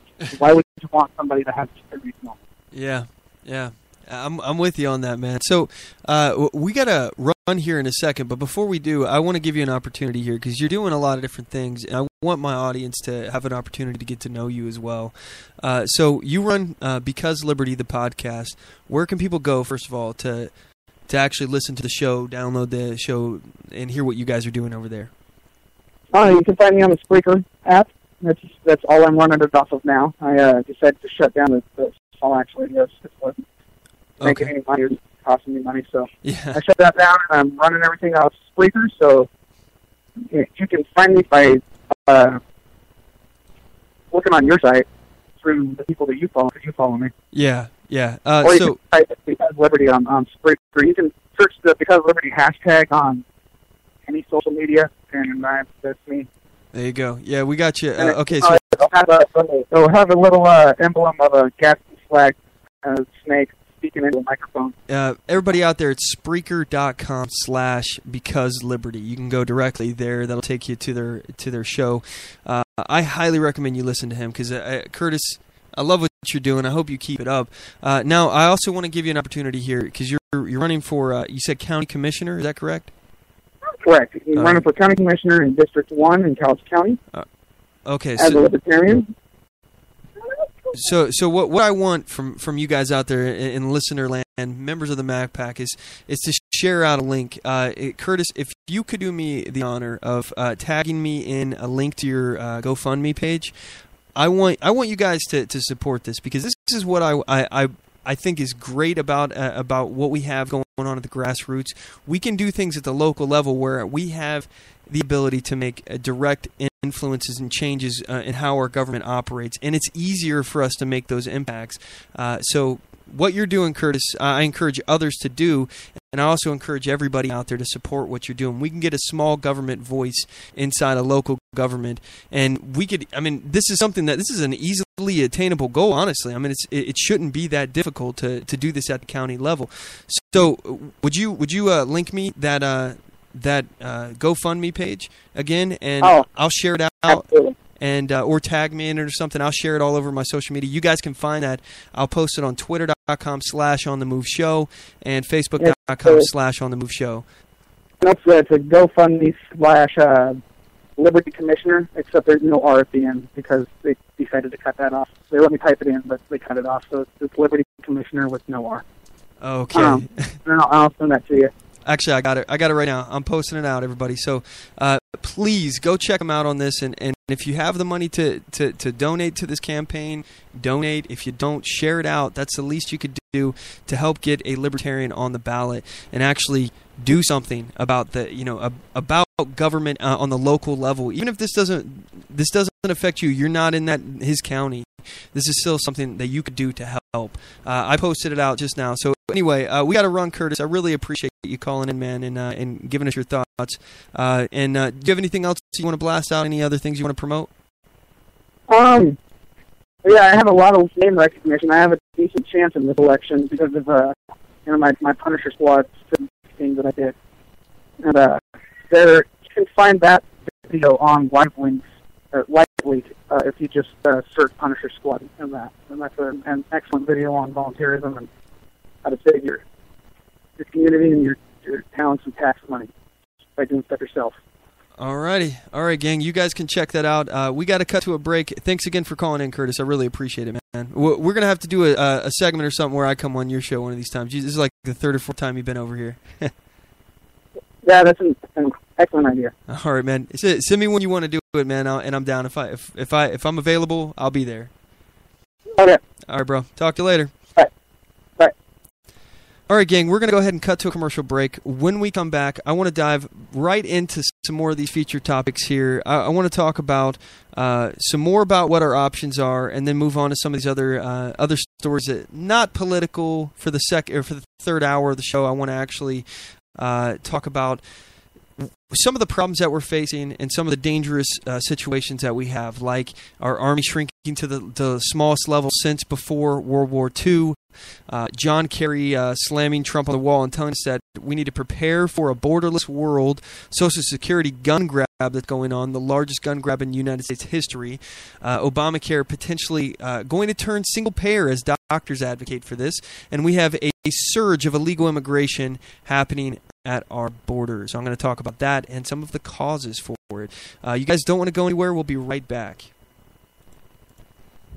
I do solemnly swear that I will support and defend the Constitution of the United States of America against all enemies, foreign and domestic, and that I will bear true faith and allegiance to the same, and that I take this obligation freely without any mental reservation or purpose of evasion, pledging my life, my fortune, and my sacred honor. So help me God. Join us at oathkeepers.org.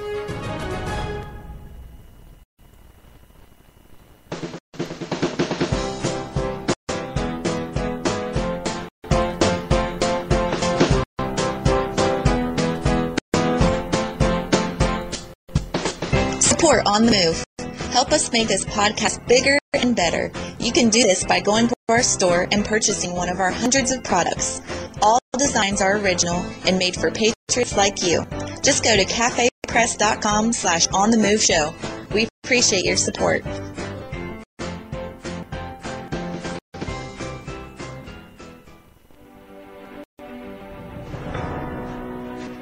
Hi, I'm Latasha Worley, and I work with candidates to creatively and effectively communicate their message to voters. I offer professional graphic design services, from yard signs to flyers, from logos to vehicle magnets. Email me today at latashaworley@gmail.com. That's LATOSHA Worley@gmail.com for a quote on items for your campaign.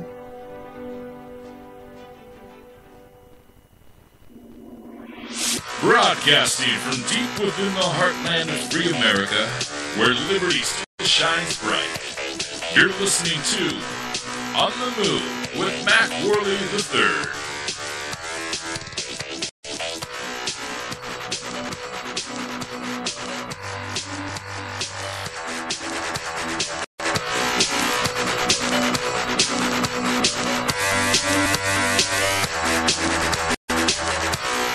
All right, we're back. Appreciate you all sticking with us. So, what do we got? What's next on the docket? Let's look at our featured topics here. Let's see. Let's go to... let's actually continue with this, what some of our options are here. And now that Donald Trump is elected. Because you're going to hear a lot of people who are, for lack of a better word, trying to just chew you out for standing up for your values. They're gonna blame you for Hillary getting elected. They're gonna say that your vote for a third party or your decision to abstain from voting this year because there are no good choices in your mind from both parties, and maybe you don't want to vote for a Libertarian for whatever reason. And I can understand that because some people are single issue voters. And I get it, I happen to vote for several different issues. My issue is pretty much the Constitution. That's where I stand. Shrinking small government. Shrinking to a smaller government. But some people are single issue. And in terms of the Libertarian Party, there's a lot of debate about pro-life, pro-choice. And it is entirely clear to me that there is room for debate within this party. Now, some people would disagree. I know there's pretty staunch libertarians that are very, very much pro-choice. I happen to be what I would consider pro-life. I think that we should respect life. I think that we should err on the side of life. I think that we don't know for sure where life begins. Does it begin at conception? I don't know. I don't think I'm qualified, or anyone really is qualified at this point to know where life begins. But I do think that we should err on the side of life. And my idea is that if the baby can survive outside the womb with medical technology, that it should be considered alive. It should be considered a human being. And as technology gets better and better, we're going to be able to keep those babies alive sooner and sooner. That's my personal philosophy. But I digress. Hillary Clinton, on the other hand, she thinks that you can abort a baby, 15 years after it's born.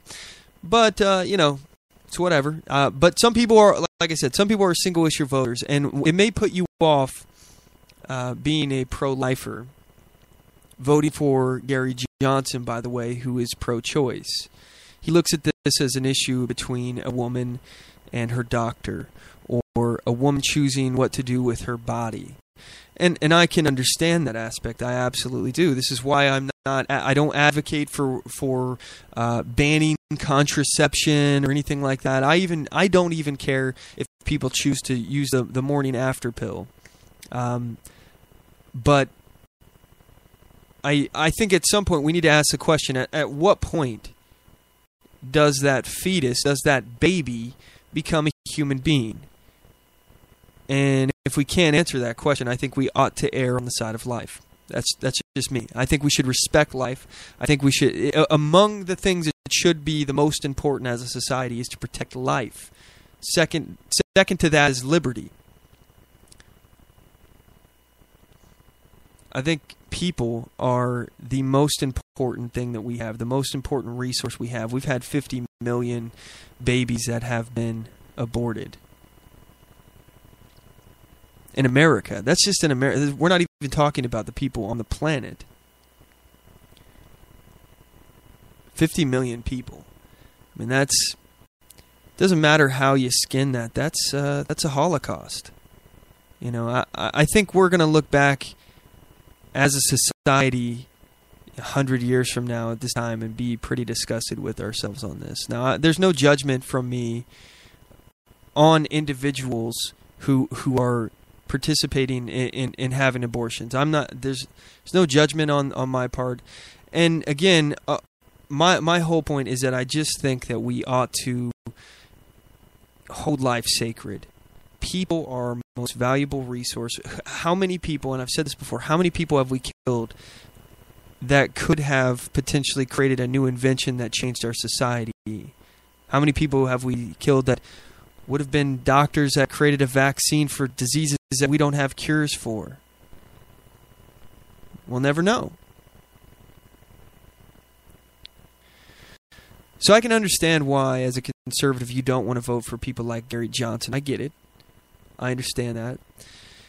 I think he's wrong on this issue, which is why I actually like Austin Peterson a little bit more than I do like Gary Johnson. Gary Johnson also has some social justice warrior sides to him. He was advocating for, if I'm remembering correctly, the bathroom issue that this country is upside down. We have our priorities are all out of whack. Our economy is crashing. Our money is about to be worthless. We got enemies at the gates. We have a terrorist organization that's now holding territory in the Middle East after we created a power vacuum, which led to this condition that allowed them to take power in the first place, ISIS.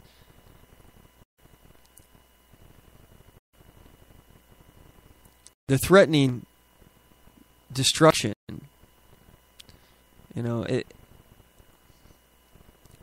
We've got Russian aggression. We've got China trying to manipulate their currency in an effort to undercut our own, which is just a stupid policy on their own end. I mean, it's a bad economic policy. But they're doing things like that while trying to back their yuan with gold in an effort to undermine the U.S. dollar. A gold that can't be a currency that cannot be moved into. It's not convertible to U.S. dollars. They're building islands in the I think it's the Pacific, artificial islands in international waters.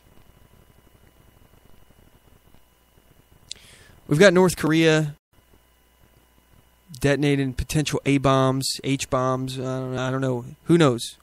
Maybe it was just an earthquake. We don't know. Iran testing nuclear weapon missiles. Just the missiles, the ability to launch it. They keep violating treaties. Iran wants to destroy us. And we're over here talking about bathrooms. Bathrooms. This is the big issue we have. The world is upside down. Our priorities are all out of whack.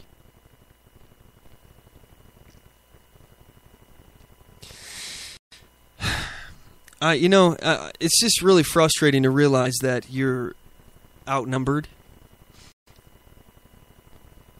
I'm not the kind of guy that gets frustrated and gives up. That's never been my thing.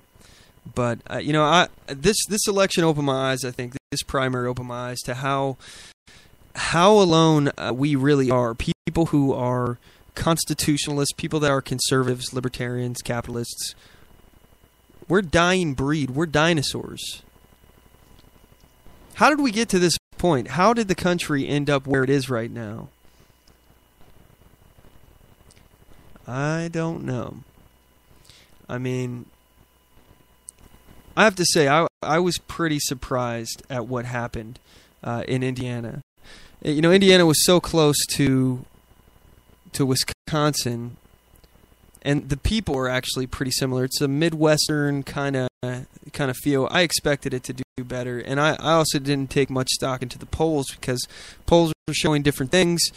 Polls were giving mixed messages on who may win, and also Indiana is a very hard state to poll because it does not allow robocalls. But I want to play here a few things. I got a few clips here. So we have a little bit of news here coming out from Speaker Ryan. Speaker Ryan says he's not quite ready to support Donald Trump. Let's go ahead and play that here if I can find a clip. Here we go. No, this one, just to be clear, you're still ruling out in any way you accepting any sort of nomination of your party? Oh, yeah. Okay, just want to make sure that. And then lastly, sir, just I guess the question is, what are the odds that he's going to be able to become the candidate you want him to be? You say you have a lot of work to be done, but quite frankly, I've been covering him, I've covered you. Is this chasm bridgeable? I think it's possible, but this isn't, look, don't say this is about me.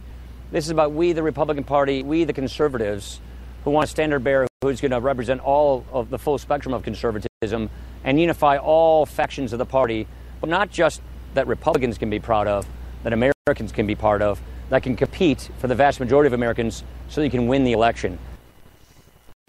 And he went on, I think prior to that, he said this. Well, like I said, I hope to support our nominee. I hope to support his candidacy fully, and I want to do that. But right now, just I got to tell you, Jake, just being candid with you, at this point, I'm just not there right now. And it's because I think of part of the last campaign. I don't want to go back and roll the tape. Look, I was pretty clear, and I was outspoken on a number of occasions where I think that he did the wrong thing or said the wrong thing. And I'll do that in the future if need be. I hope it's not necessary. But I think what a lot of Republicans want to see is that we have a standard bearer that bears our standards and that unifies all the wings of the Republican Party, which we all come from different wings of our party, but we all agree on a common platform of conservative principles. And so Donald Trump, he responds and hits back with saying this. This is from The Blaze. Articles May 5th, written by Oliver Darcy. Trump hits back, responds to Paul Ryan with blunt statement. Donald Trump returned fire to House Speaker Paul Ryan from Wisconsin Thursday afternoon, responding to the Wisconsin Republican announcement that he was not yet ready to back the billionaire candidacy. I'm not ready to support Speaker Ryan's agenda, Trump said in a statement. Perhaps in the future we can work together and come to an agreement about what is best for the American people. They have been treated so badly for so long that it's time for politicians to put them first, the real estate mogul added. Let's see. So he says... that's it for that. Okay, so then moving on here... what are some other things that have changed? Rick Perry has now... Rick Perry, by the way, Texas, I think former governor... No, he's current. He's a current governor of... no, former. He's a former governor of Texas. All right. Sorry about that. He was supporting Ted Cruz, and now that Ted Cruz dropped out, he says that he'd support Donald Trump as the presidential nominee and will consider sharing the ticket as his vice president. I don't know how you can spin this as anything other than a sellout for Rick Perry. It blows me away. I'm actually very happy that this happened because I feel like we're seeing the sides being picked here. We know who the true ideologues are, and there's nothing wrong with being an ideologue. I think I'm an ideologue. I mean, I have an ideology that I follow. Bernie Sanders is an ideologue. Hell, I think in a lot of ways Obama is an ideologue as well. I mean, I think he's a power broker also. I think power broker first, ideologue second. But anyway, this shows Rick Perry, he's not rooted in constitutionalism. He's talking about being his VP. By the way, if Ted Cruz suddenly says that he's going to support or vote for Donald Trump, I'd be upset. I'd feel betrayed. I feel like Rick Perry has sold out his values right here. And I'm happy to hear that Ron Paul hasn't. By the way, I had an interesting conversation with Dee on our Facebook page. Dee was talking about how she would love to see Ron Paul be on Trump's ticket. Because maybe it would. I'm assuming her argument was that it would counterbalance Trump in some ways. You'd have a true libertarian, Ron Paul. I got a lot of respect for the guy as well. As far as where he stands and how consistent he's been, he's saying now that he wouldn't vote for Trump. So I'm happy to hear that he's never Trump. Here's him saying it. You can hear his own words. If you are a Ron Paul supporter who supports Ted Cruz. I'm sorry, if you're a Ron Paul supporter who supports Donald Trump, just know that Ron Paul does not support Donald Trump, and he won't vote for Donald Trump. Here he is. Let's bring in former presidential candidate and host of the Ron Paul Liberty Report, former Texas Congressman Ron Paul. Good to have you, sir. Good morning to you. Thank you. Nice to be with you today. First up, your take on last night. Well, I guess it didn't surprise a lot of people, but I don't think it makes a whole lot of difference. People anticipated it, but depending on who wins, I don't think it makes a big difference in the future, because it seems like most of our policies are locked in place. If you expect one of the individuals on the Republican side or the Democratic side to change what is inevitable with our economy, I don't think that's likely to happen. So I think it's more of the same, and I don't expect much to come out of the election even through November. I think we have serious problems that are not being addressed. Congressman Reince Priebus, the head of the Republican Party, has tweeted out that we all need to unite and focus on defeating Hillary Clinton, #NeverClinton. You, sir, have said you wouldn't support Donald Trump. Have you changed at all? Where do you stand now? No, I don't think he offers anything, and hardly do I think Hillary offers anything. But ultimately, I think the policies stay the same. I've looked at this for so many years. We were so hopeful that there would be a fiscal conservative in the office when Reagan was in, but the deficit tripled during his 8 years. So nothing changes. There's control of the system that's much bigger than the political parties. And I like to talk about the deep state, those people who are in charge of the military-industrial complex, the medical, the industries, the FDA, and all these groups are so powerful. They control what happens, not the political parties. Congressman, this is the fear, though, that if Donald Trump is now the presumptive nominee, that Republicans like yourself don't support Donald Trump. I wonder who you're going to vote for. But is this just handing the election to Hillary Clinton? Well, I don't think it matters. See, Trump has his problems and Hillary has hers. Most people know Hillary better because of her track record. I think Republicans, if they'd hold on to the House and Senate, they'd watch her much closer. But nobody has the vaguest idea what Trump's going to do. Congressman, you're saying it doesn't matter who the President of the United States is. That's what I'm hearing. Well, no, I think it would. It's secondary to what the American people think about economics, whether they believe in socialism, whether they believe in preemptive war. That's the only thing that counts. So, yes, it makes a little bit of difference, but not between the two of them. I mean, we're not going to...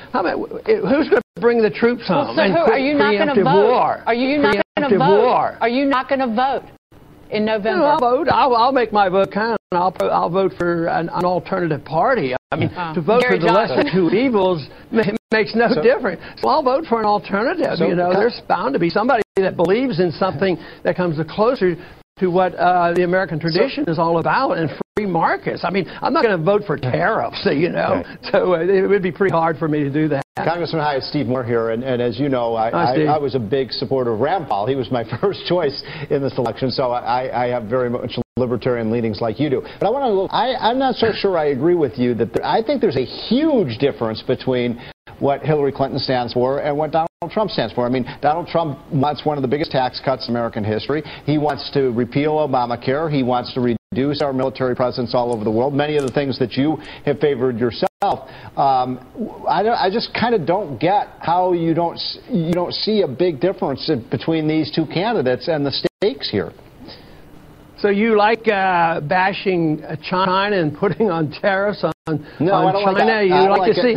Yeah. How about you talk about backing off on the military? He's a big champion of massively increasing military spending. You hear we have more military spending than almost everybody else in the world, and we have to rebuild the military. Who's going to attack us? It just means it's part of the system, the military-industrial complex. What about the President's Working Group on Financial Markets? Is he going to attack that, or will the next bailout be, will Wall Street be protected? I think it will be, but whether it's Hillary has a close tie to Wall Street, and Trump is not going to just disappear and not protect Wall Street, because the crash is coming, and Trump will bail them out just like Hillary, because people who pull the strings and say, do they have control of the Federal Reserve? All right, Congressman. Well, not really. Okay, so that's Ron Paul talking about Donald Trump. And this is what I'm saying. If you are a Ron Paul supporter, a libertarian, a conservative, small government, if this is you, then I don't understand how you can get over these aspects. Again, Donald Trump has said and would nationalize the banks in the crash that is around the corner. We've been talking about this for quite some time. these bubbles that they have inflated within the stock market, all of this is artificially propped up. They've used quantitative easing to pump billions of dollars into the stock market. And if you want to talk about, so one of the things that the left likes to talk about, Bernie Sanders especially, is talking about how the wealth has been redistributed to the top 1%. It's actually accurate from things like QE. QE doesn't help you. QE doesn't help me. It helps the people who are receiving the government funds. And what are government funds? It's money that was taken from you and me, and now it's given to someone else. It's artificially inflating these bubbles, and with these loose fiscal policies that we've been having, where we have an auto loan bubble, we have the stock market bubble, as I already mentioned, we've got the student loan bubble. Oh, also the real estate bubble. It's bursting as we speak. Real estate prices around the country have been dropping, and they've been dropping pretty consistently. Not everywhere, though. It cascades, and it does it slowly. My wife, by the way, she's huge into real estate stuff. She always checks Realtor.com, always looking at all the prices and stuff. And she checks the stuff every single night because we've been looking for a house for a while. We can't afford one yet, but one day, she's always shopping though and always looking at this stuff. And she's starting to realize that the prices are falling for the houses that she's been looking at consistently over a period of time. They've been falling in different places, and they just started to hit our area. And we're starting to notice that effect as well. This is going to get worse before it gets better. And what I want to do in the third hour of the show is talk about what I think we ought to be focusing on now. What should we do? Where should we go? What should we expect? What are our options here? And I think we have a very tough road ahead of us.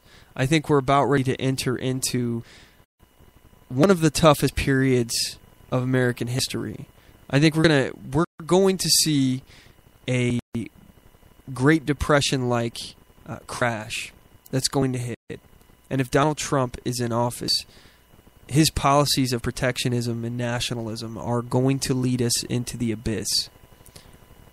With Hillary Clinton, her policies of complete economic incompetence are going to continue to kick the can down the road and make this an insurmountable hill to overcome.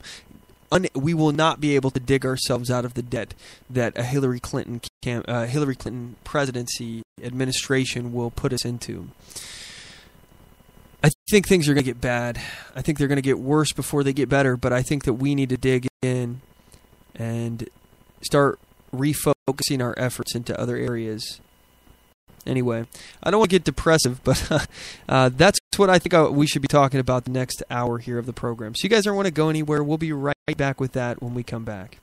Oath Keepers is a nonpartisan association of current active duty military, reserve, guard, veterans, peace officers, and firefighters who will fulfill the oath we swore, with the support of like-minded citizens who take an oath to stand with us, to support and defend the Constitution against all enemies, foreign and domestic. So help us God. Join us at oathkeepers.org.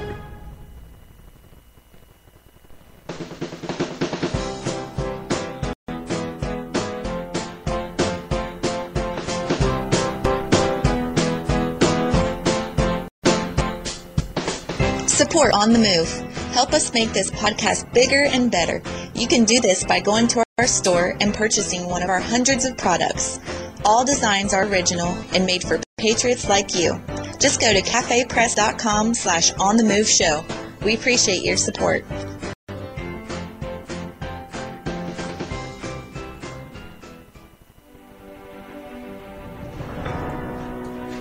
Hi, I'm Latasha Worley, and I work with candidates to creatively and effectively communicate their message to voters.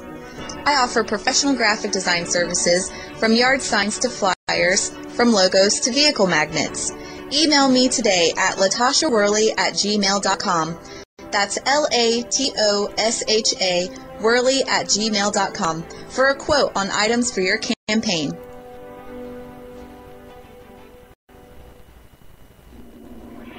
Broadcasting from deep within the heartland of free America, where liberty still shines bright.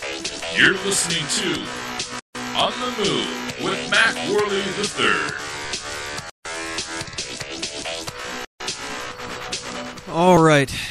I just want to play another clip here before I get into what we ought to be doing here, where we ought to be focusing on. I want to play a clip. Actually, I got two clips I want to play. Here's a Trump supporter saying that you're not a conservative if you don't support Donald Trump. Here it is. Here's the thing, Brian. You are not a conservative if you do not support Donald Trump. And it's crazy to me that I hear Ben and I hear Matt using conservatism as a shield. They're now all of a sudden concerned about conservative values. Well, where were they with John McCain, who was for cap and trade, who was against the Bush tax cuts? Where was the Never McCain movement? Where were they with Mitt Romney, who laid out the blueprint for Obamacare? Where were they leading the Never Romney movement? The fact are, those movements didn't exist. What you have going on here is an establishment, an elite establishment that is rejecting their voters, that says we know better than our voters. We see that embodied in Paul Ryan, and we see the courage of leaders like John McCain and Mitch McConnell to come over and say, you know what, my voters aren't agreeing with where I stand, and therefore it's time for the party to change rather than kicking out our voters. Okay, so one of the main points here is that she brought up, where was the Never McCain, where was the Never Romney movements? And again, I mentioned this earlier, we were told to shut up and vote the party line. This is what we thought we had to do. We thought we would just have to take a back seat that year. And then it was the next year. And now we realize, you know what? We're always riding in the back of the bus, and we're tired of this. That's what happened. This was a political revolution. And it got derailed. Again, political revolutions rarely end where they begin. The people were tired. Conservatives were tired that our voices were not being heard. We became angry. After each election, we would vote the party line. We would do as we were told. We would sit down and shut up. And nothing ended up happening. We didn't actually get what we wanted out of it. And that's what happened this year. And Donald Trump, I think he just came in at the right time. He said the right things at the right time. He used that anger that people are feeling, the disenfranchisement that people are feeling. And he resonated with people. And it surprises me how many people he resonated with. I can't say I called it. I didn't. In fact, I owe one of my friends a beer because I lost a bet about this. But yeah, pretty crazy. So again, you're not a conservative, according to this woman here. Her name is Kaylee McEnany. I don't know how to say that. McEnany. I don't know. I'm terrible with names, man. I suck at this. All right. So she's saying you're not a conservative if you don't support Donald Trump, who is not a conservative, who is a progressive. Again, this is the up is down, left is right, black is white. I don't understand the world that we're living in. How are you not a conservative if you don't support a progressive? Someone explain that to me, please. I need your help. I need a lifeline here. Somebody help me here. Explain how I'm not a conservative, which I'm not really, by the way. More of a conservative libertarian in philosophy. But how do you not consider someone a conservative for not voting for a progressive? Again, this year the choices are one progressive or the other progressive. Which progressive do you want? We're not even voting in a placeholder this time, folks. Again, the progressives from the past, they were bad. McCain, Romney, they were bad. I agree with her point. They were bad. I didn't like voting for them. I wasn't excited to vote for them, but I also was voting against something. At this point, I see no real difference in how this will turn out. She goes on. The party would not exist absent its voters, and it's really irresponsible to not conservative this Never Trump movement. Ben, I see you wanting to respond. Okay, look, the Republican Party is the vehicle for conservatism. Conservatives who joined the Republican Party did so because we believed our values would make it their way to D.C. If the candidate isn't conservative, then it's preposterous to claim that I must support him. That's not in support of conservatism. That's in support of republicanism. And I'm not just a Republican. I'm a conservative. Ben, I hear so much out. Go ahead, Kayla. I'm sorry. Go ahead. I just hear so much outrage from you and the Never Trump movement now. But as Rush Limbaugh pointed out this week, where was this outrage about the Obamacare ruling? Where was this outrage about the Iran deal? Where was this channeled outrage, this concerted effort, the millions and millions of dollars? The outrage that I see now against Donald Trump, none of you have exhibited half of that against left-wing extremism. And screw you, Kayla. Screw you. We have been outraged, excuse me. We've been talking about the Iran deal, how crappy of a deal that was for us. And we did this long before Donald Trump came on scene here. We were talking about Obamacare long before Donald Trump. We were talking about immigration long before Donald Trump. Where's the outrage on these? We've been outraged. This is why we're not going to do this anymore. We have continued to just vote someone in who's a Republican. Again, as this guy says, that's republicanism. Washington, so it's just interesting that it comes out now against your own. No, I think part of the reason for this is that Hillary Clinton and Barack Obama cannot destroy the conservative brand. Donald Trump can. Yeah. Donald Trump can redefine what it means to be a Republican and what it means to be a conservative. In a way, Trump is more dangerous to conservatism than Obama and Hillary because he is posing as a conservative. Boom. That is kind of the point I've been saying here for a long time. Look, you need to get away. If you're a Donald Trump supporter, you need to get away from this movement. I've said on both sides, don't get too caught up on the anti-Trump protesting because that's filled with progressive, leftist, statist, socialist, communist, Marxist, all of those people that are they're extremely radical left and they're violent and they're not people that you want to be affiliated with in that kind of movement. You don't want to be a part. We're going to see riots coming out of that if there is a Donald Trump presidency. We've already seen some of the fruit of that. And then at the same time, you have the Donald Trump supporters, a subset, not all of them, but some Donald Trump supporters that are angry as hell and willing to strike back if struck against. And this is what the Tea Party was trying to prevent. I know so many people within the Tea Party. I went to Tea Party events where if somebody was saying something racist or threatening or just a all-around jerk, people would say, you got to go. You got to get out of here. This is not what we want. We don't want you here. There were things like that I saw where we removed people from our group or removed ourselves from people. We have a right to associate. We have a freedom of association. We can choose who we want to associate with. And we took steps like that to remove those people from our groups. Hell, I've taken steps like that to remove people from our groups. We got a group on Facebook, facebook.com/groups/OnTheMoveShow. I've removed people who were saying a lot of racist things. Again, I'm not a particularly fond of the Islamic religion. I happen to think that the literal interpretation of that is very oppressive. In fact, the translated word, I think Islam translates to submit, if I'm remembering correctly. So I'm not a fan of that idea of submission.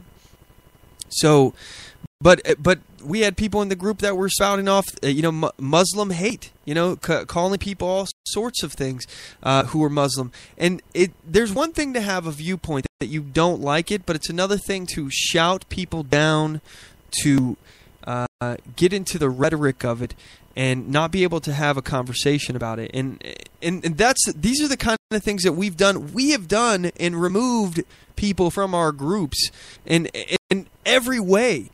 What Donald Trump is doing is bringing in those people that we've removed. there are a lot. Again, they're not self-sorting. They're not deciding that, okay, we don't want you. Donald Trump is the guy who would not outright immediately disavow David Duke's endorsement, the leader of the KKK. All right.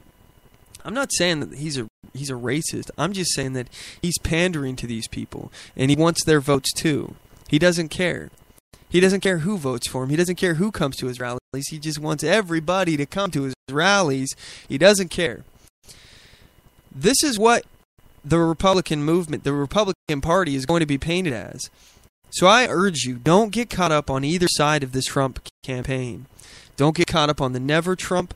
Don't get caught up on the pro-Trump bandwagon. Don't do it. I'm never Trump, but I'm not never Trump only. I'm always Constitution. I'm going to be for something or someone here, some politician. I'm going to have to throw my vote to somebody. It's looking like it's going to be Gary Johnson. I would prefer it to be Austin Peterson. In fact, I'd love to have him on the show sometime. I might have to reach out and see if I can get a hold of him. But we're gonna have to pick something to be for. It's not enough to be against something anymore, folks. It's not enough just to vote Republican to be against a Democrat. We're losing ground here.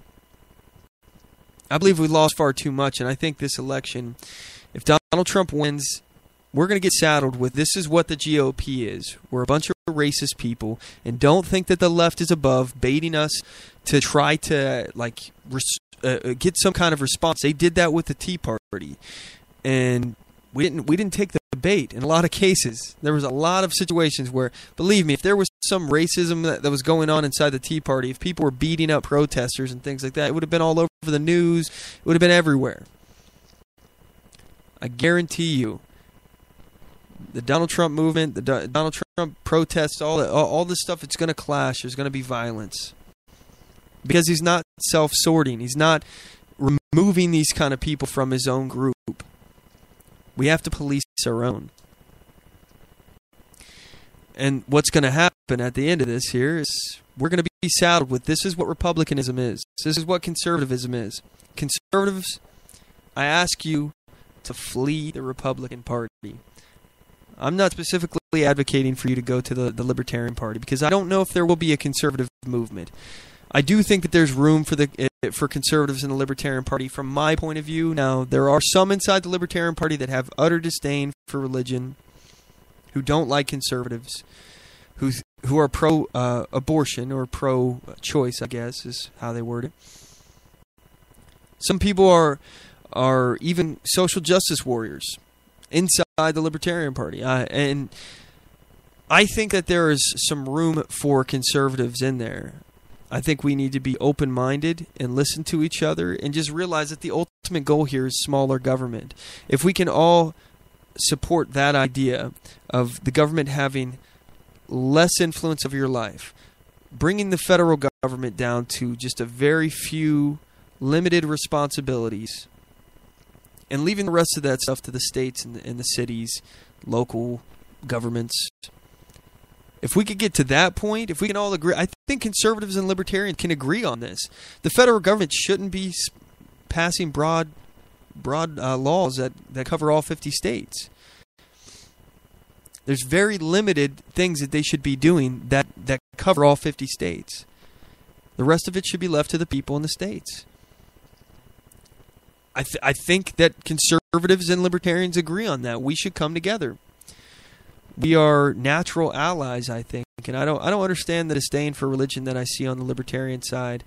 But at the same time, that I also don't understand the conservative side of thinking that drug prohibition is a good thing.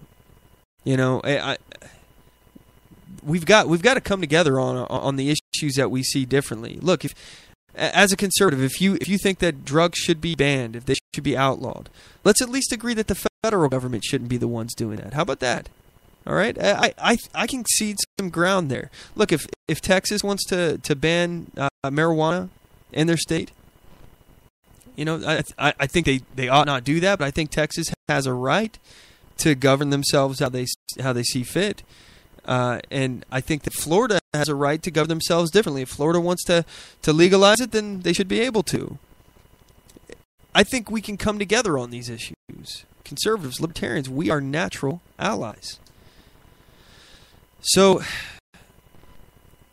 where should we go? What should we do? I think now the focus is less on this presidential race, because I don't think that anybody who supports the Constitution, conservative or libertarian ideas, is going to win the presidency. I just don't. But I do think that this does give us the opportunity to pour our resources, our efforts into another party, which is then going to benefit us in the long term, as we're talking about the 5% threshold to get on the ballot in Washington. Then we also have the 15% threshold to get a libertarian on the stage. We can do that this year. This is a year. Your vote doesn't matter. All right? Your vote for the Republican, your vote for the Democrat, doesn't matter. The outcome's going to be the same or close to the same. It's going to be utter ruin. In fact, I think it actually could be worse with Donald Trump as the nominee. Not only the damage to the country, but the damage to the conservative movement. For the next 50 years, that's what it's going to be a Republican. He's changing the Republican Party. This is what we keep being told. He's changing. He wants to inject Democrats into the party. We don't need Democrats into the parties. We need conservatives. We need people that are constitutionalists. We need to convert people, but I think we've lost a lot of that battle as well. I mentioned before, and I've mentioned a lot actually in the past, about these liberal indoctrination centers known as colleges. We need to take those back, because here's a shocker. In an article on townhall.com, liberal graduation speakers outnumber conservatives 4-1. Woo! Who would have thought about that? I mean, big surprise there. It's this article, May 5th, 2016, by Christine Russell. According to Campus Reform, out of the top 100 universities, 40 of them are featuring explicitly liberal speakers at their commencement ceremonies. Only 10 are hosting speakers who are either openly conservative or who have donated to conservative/Republican politicians. Several schools have not yet announced their commencement speakers or have speakers who are apolitical. Overall, Campus Reform found that 40 of this year's commencement speakers espouse liberal philosophies. Only 10, however, champion conservative ideologies, meaning this year liberal speakers will outnumber conservatives at a 4-1 ratio. A majority of America's top schools, though, have either not announced a speaker or are hosting a speaker whose public political views do not strongly correlate with one political party. Notably, a single active conservative politician was invited to speak at one of the nation's top schools. However, 7 active members of Obama's presidential administration will deliver commencement addresses this year, including Obama himself, who will speak at 3 graduating classes. So, we're losing our youth. And this is why I think that we need to change. We have to change, not our ideology, but our plan, our strategy. The Republican Party's not doing it anymore, folks. It does not espouse our values. It's changing now. It's going to be the party of Trump. This is not the party I support anymore. This isn't the Republican Party that I know, and it hasn't actually been the Republican Party I know. Last 2 elections, at least. I mean, even then, I mean, what choices have we had? We had Bush. McCain, Romney. Am I forgetting somebody in there? I don't know. I mean, we've been watering down our ideas and our ideology for decades. I just don't see it happening anymore within the GOP. So we need to refocus, re-strategize here, because we're entering some dark times. There's a real potential that your right to bear arms is going to go away. They're going to come after your guns. Obamacare is going to go full-blown single-payer. Redistribution of wealth apparatus is just going to explode. This entitlement society, this entitlement mentality is just going to continue to grow. As people get handouts, you get things for free. You become used to getting those things, and it's your money. You expect it. When this whole thing comes crashing down, by the way, I want you to imagine what people who are used to getting handouts from the government, from other people, getting food stamps, getting welfare checks, getting redistribution of wealth, benefiting from this apparatus. I think the cities are going to be a dangerous place, and I think if we're looking at the future here, you're looking at a 100-year plan like the progressives were doing. I don't know if it'll take us that long. I think we have a real shot after a Clinton presidency to regroup. I think that'll be a terrible 4 to 8 years. I think we'll lose many of the victories that we have. I think the Supreme Court will go very, very dark, very, very progressive. But when we get out of there, I think we're going to be even more battle-hardened. And as long as we have the right strategy, as long as we put all of our eggs in the right basket, I think we have a real chance of doing something within 4 to 8 years. If that doesn't happen, we need to keep focusing on converting people in the society to our ideologies, trying to explain to the youth why our ideas are better before they even get to college. We need to make efforts to actually take colleges back. Start our own colleges. I mean, we have colleges out there that are actually promoting conservative ideologies. Excuse me. Send our kids to those. Find out where those are, and send our kids to colleges that will promote the kind of ideas that we want. Homeschool your children. I'm a big advocate for homeschooling. We need to stop delivering our children, our most precious resource, into the hands of liberal, progressive, socialist Marxists, and allowing them to brainwash our children into thinking that equality is something that you can be handed. Equality exists, and then when you start creating apparatuses that treat people unequal, that is the definition of equality. Everyone's equal. This is how we start. You come on this planet, you're equal. The only thing that makes you more or less equal is what you do, the actions you take, the decisions you make. How much luck you have. How hard you're willing to work.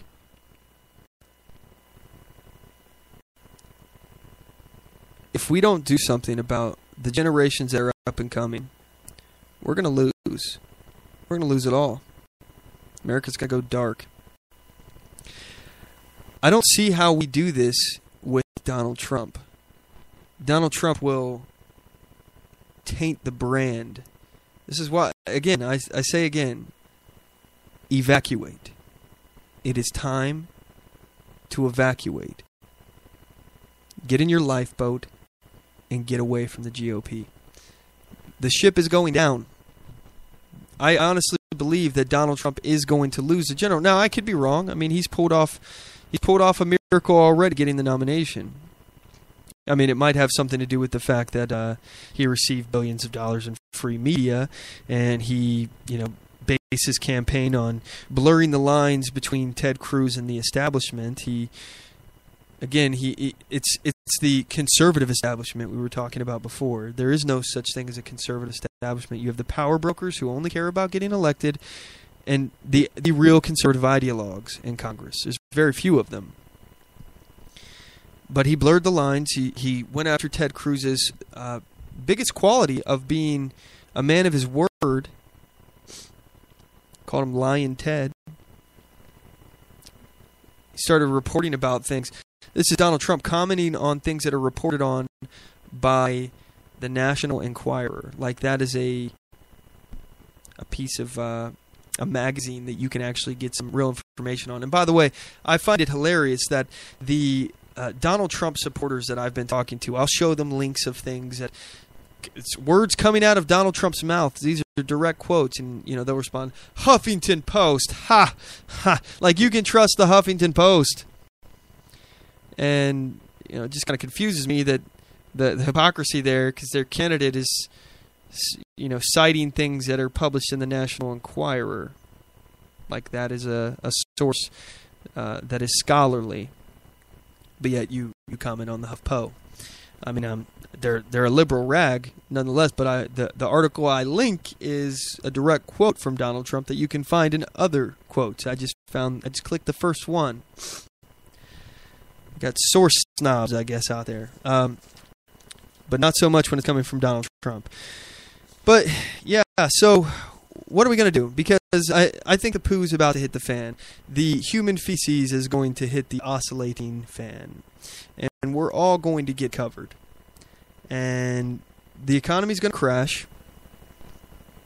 We're going to start losing our rights. I think that cities are going to be some of the most dangerous places that you can live. I've mentioned before about what I think will happen in a collapse, an economic collapse, where the trucks stop running, supplies stop coming in, and the government is not there to rescue you. If we have a Hurricane Katrina style emergency caused by the economic crash, a global economic crash, because again, I've mentioned our economies are so interconnected now, like never before. Never before in history have the world's economies been this inextricably linked. We are all connected. Countries around the world are having economic problems. We're having economic problems. If America goes, so goes the rest of the world. Now, some countries will be better prepared to handle it than we are. We don't manufacture anything here anymore. We're not prepared. It's not like we have we're on an island and we can produce everything that we need. We can maybe get back to that point, but I want you to know that if the entire world's economies collapse, we're in for some trouble. The cities are going to be a dangerous place to go to. If you can now, I would recommend getting as far away from the city as possible. I understand you have jobs and things along those lines, but if you don't have a plan to at least bug out, have a place to go to get outside the city, I highly recommend it. We're looking at civil unrest just between the conflict from the left and the right that's going to coalesce around this election. The Donald Trump rhetoric running into the Black Lives Matter rhetoric. What's going to happen there? I don't know. I hope that cooler heads will prevail, but I do not find that to be the most probable situation. Like I said, the Donald Trump people, they're the kind of, again, the subset of this, not all of them, they're the kind of people that will strike back if struck. And the Black Lives Matter people are the kind of people that will strike. So, who knows what could happen. But you combine that tension with an economic collapse, people's food stamps stop coming in, their EBT cards stop getting loaded, their welfare checks stop running. All of their entitlements that they've come to expect, are not there anymore. I want you to realize that the riots will begin if that happens. This is why I frequently check out this source. It's one of my favorite ones, actually. It's where it goes. The Snap EBT Down Detector.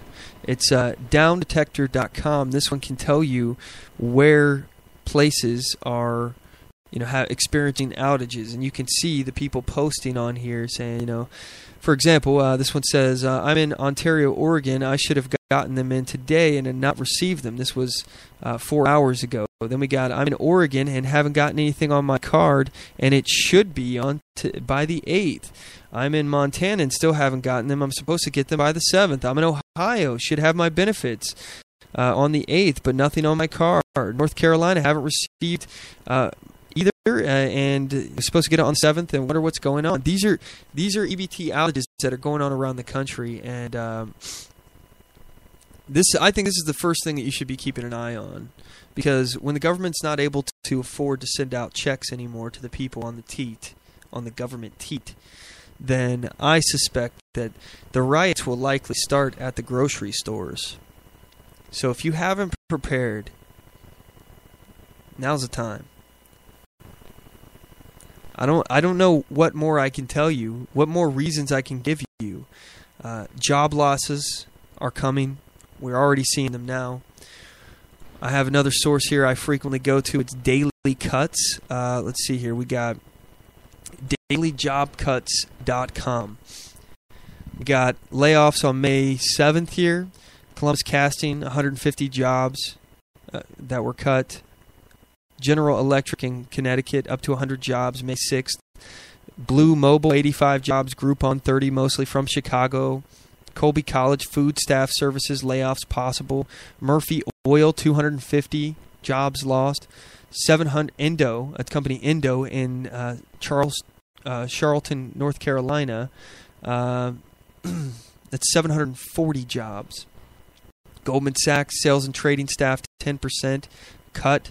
Cincinnati Museum layoffs due to renovation. Cancer Treatment Center of America 350 jobs. We got layoffs almost every day. April 30th, Chicago State University, 300 employees. We got 1,000 jobs from the Chevron Corporation laid off. 200 in Calgary-based Shaw International. I'm just going through here. Intel, 500 plus jobs. Intel in Oregon, 800 jobs. I mean, there's jobs being cut all over the country. You can just go on dailyjobcuts.com, and I think these two resources, the EBT down website. Let me find out what that was again here. It's downdetector.com. That's a good website, and dailyjobcuts.com. These are both excellent websites for you to check to see what's going on around the country here and get a real good idea of what's going on with our economy, because the numbers that we're getting from the government are incorrect. They have been cooked. They're cooking the books to make it look like we're doing better than we are. And you're going to get blindsided. You're going to hear from all the commentators, country's fine, the economy's fine, don't worry about it, just buy some things, shop, spend, consume, don't worry. You ought to worry when people tell you not to worry, especially politicians and especially pundits on television. I know it sounds conspiratorial and it sounds worried. It sounds like I'm crazy. Yeah, you know what? If I'm wrong, I will eat crow. I've already eaten crow with this whole Donald Trump thing. I was adamant that the people would make the right decision. You know, sometimes you're wrong. I don't have a crystal ball. But I do know that this fiscal policy cannot continue, and it won't continue. And it's only a matter of time before this whole house of cards come crashing down, and the government is trying to control the crash. Trying to kick that can down the road as far as they can, and they keep coming up with new and inventive ways to artificially inflate the bubbles that they've created. But bubbles pop. They have to. We're going to see a crash of the student loan bubble, the auto loan bubble, the housing bubble, and most of all, the stock market bubble. There's other bubbles out there, by the way. When this happens, don't be caught unprepared. Mentally, as well as physically. Make sure that you have all your preps ready and all that. You have your food, your water, your guns, your bullets, all of that.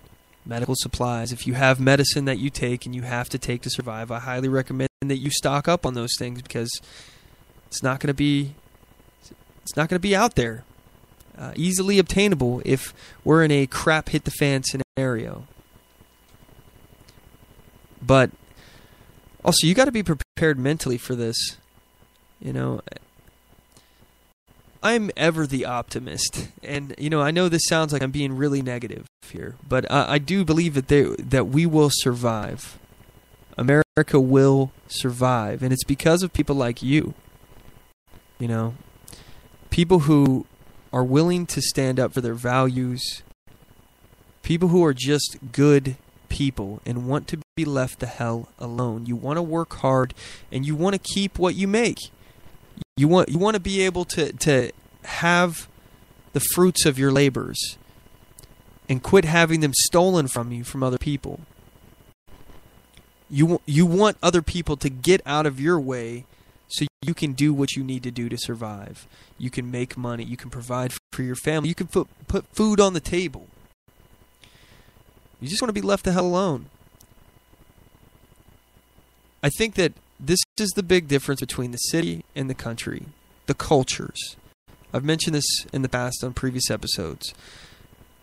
And I think that what we've created here is a situation where when the bubbles pop, when we get into this scenario that I'm talking about,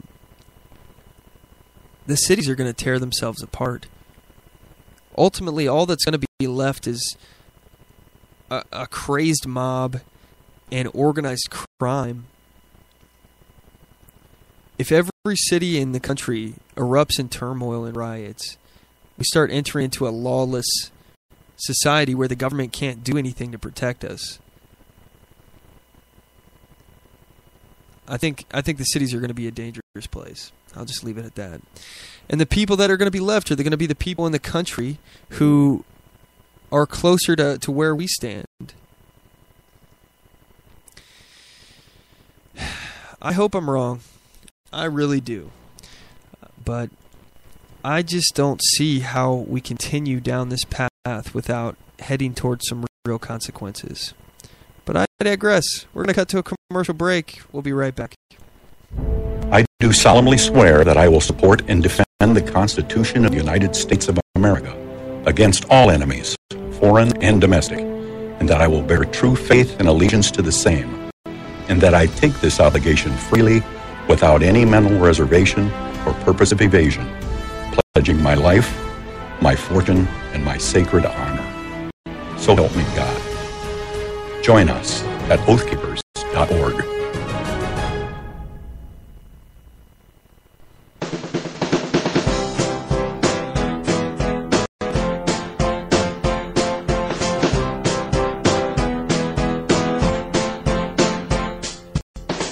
Support On The Move.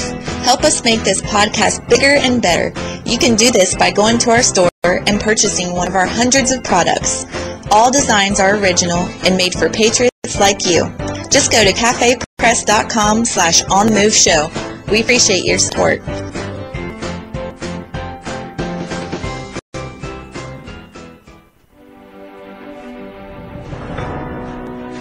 Hi, I'm Latasha Worley, and I work with candidates to creatively and effectively communicate their message to voters.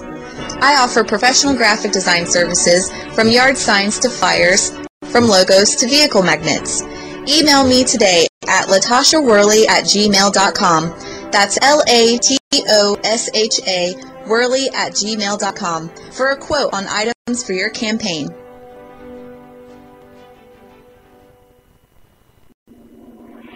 Broadcasting from deep within the heartland of free America, where liberty still shines bright. You're listening to On the Move with Mac Worley III.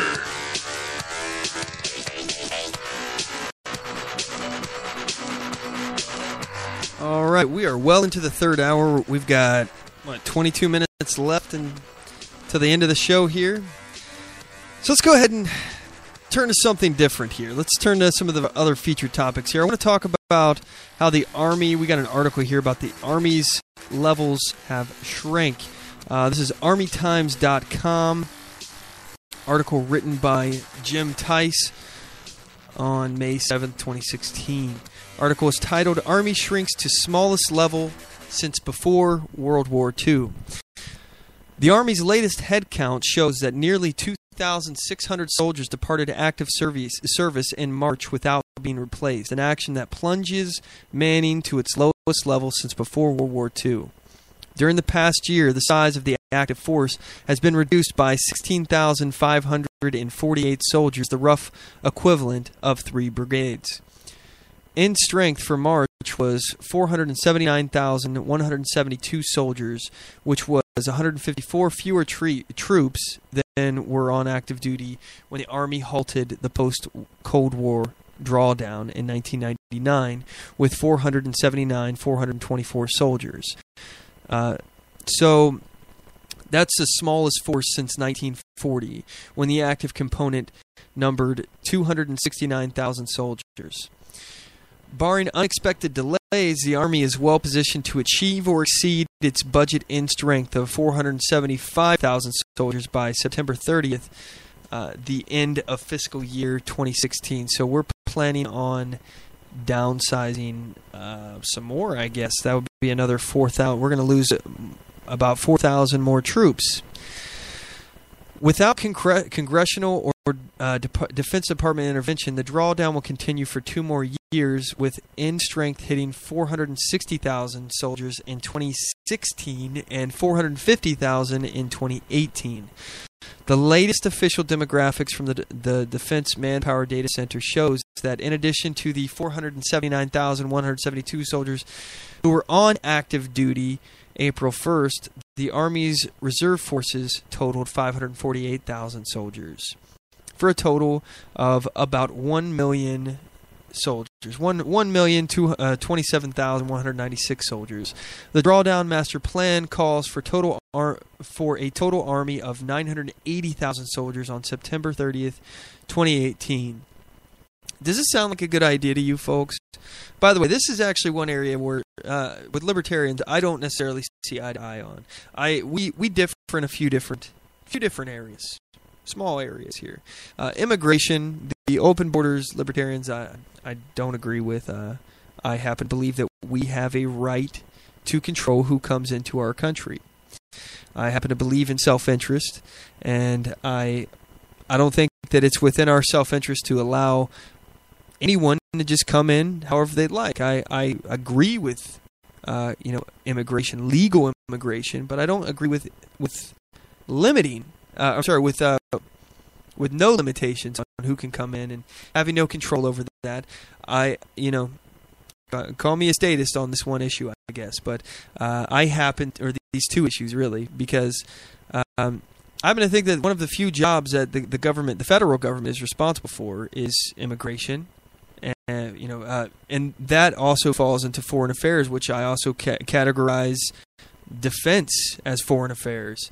So these are two issues that I feel that the federal government should be doing. This is one of their main jobs, is foreign affairs, defending us from foreigners, and immigration, the legal immigration process. We can use immigration as a tool. It's a valuable tool. We can bring people here. We take in 1 million people a year into our country. We vastly bring in more people than any other country into our country. We are now we seem like we're the world soup kitchen, but we ought to be using this tool that we have as a way to strengthen our country. We bring people here who are going to create jobs. Bring people here who are going to fill jobs that we just can't find anybody to fill. That's a great thing to do, but allowing people to come here just because they want a better life, I disagree. And on the issue of the military, I've already spelled out here earlier this episode. We've got issues with Iran, we've got issues with Korea, we've got issues with China and Russia.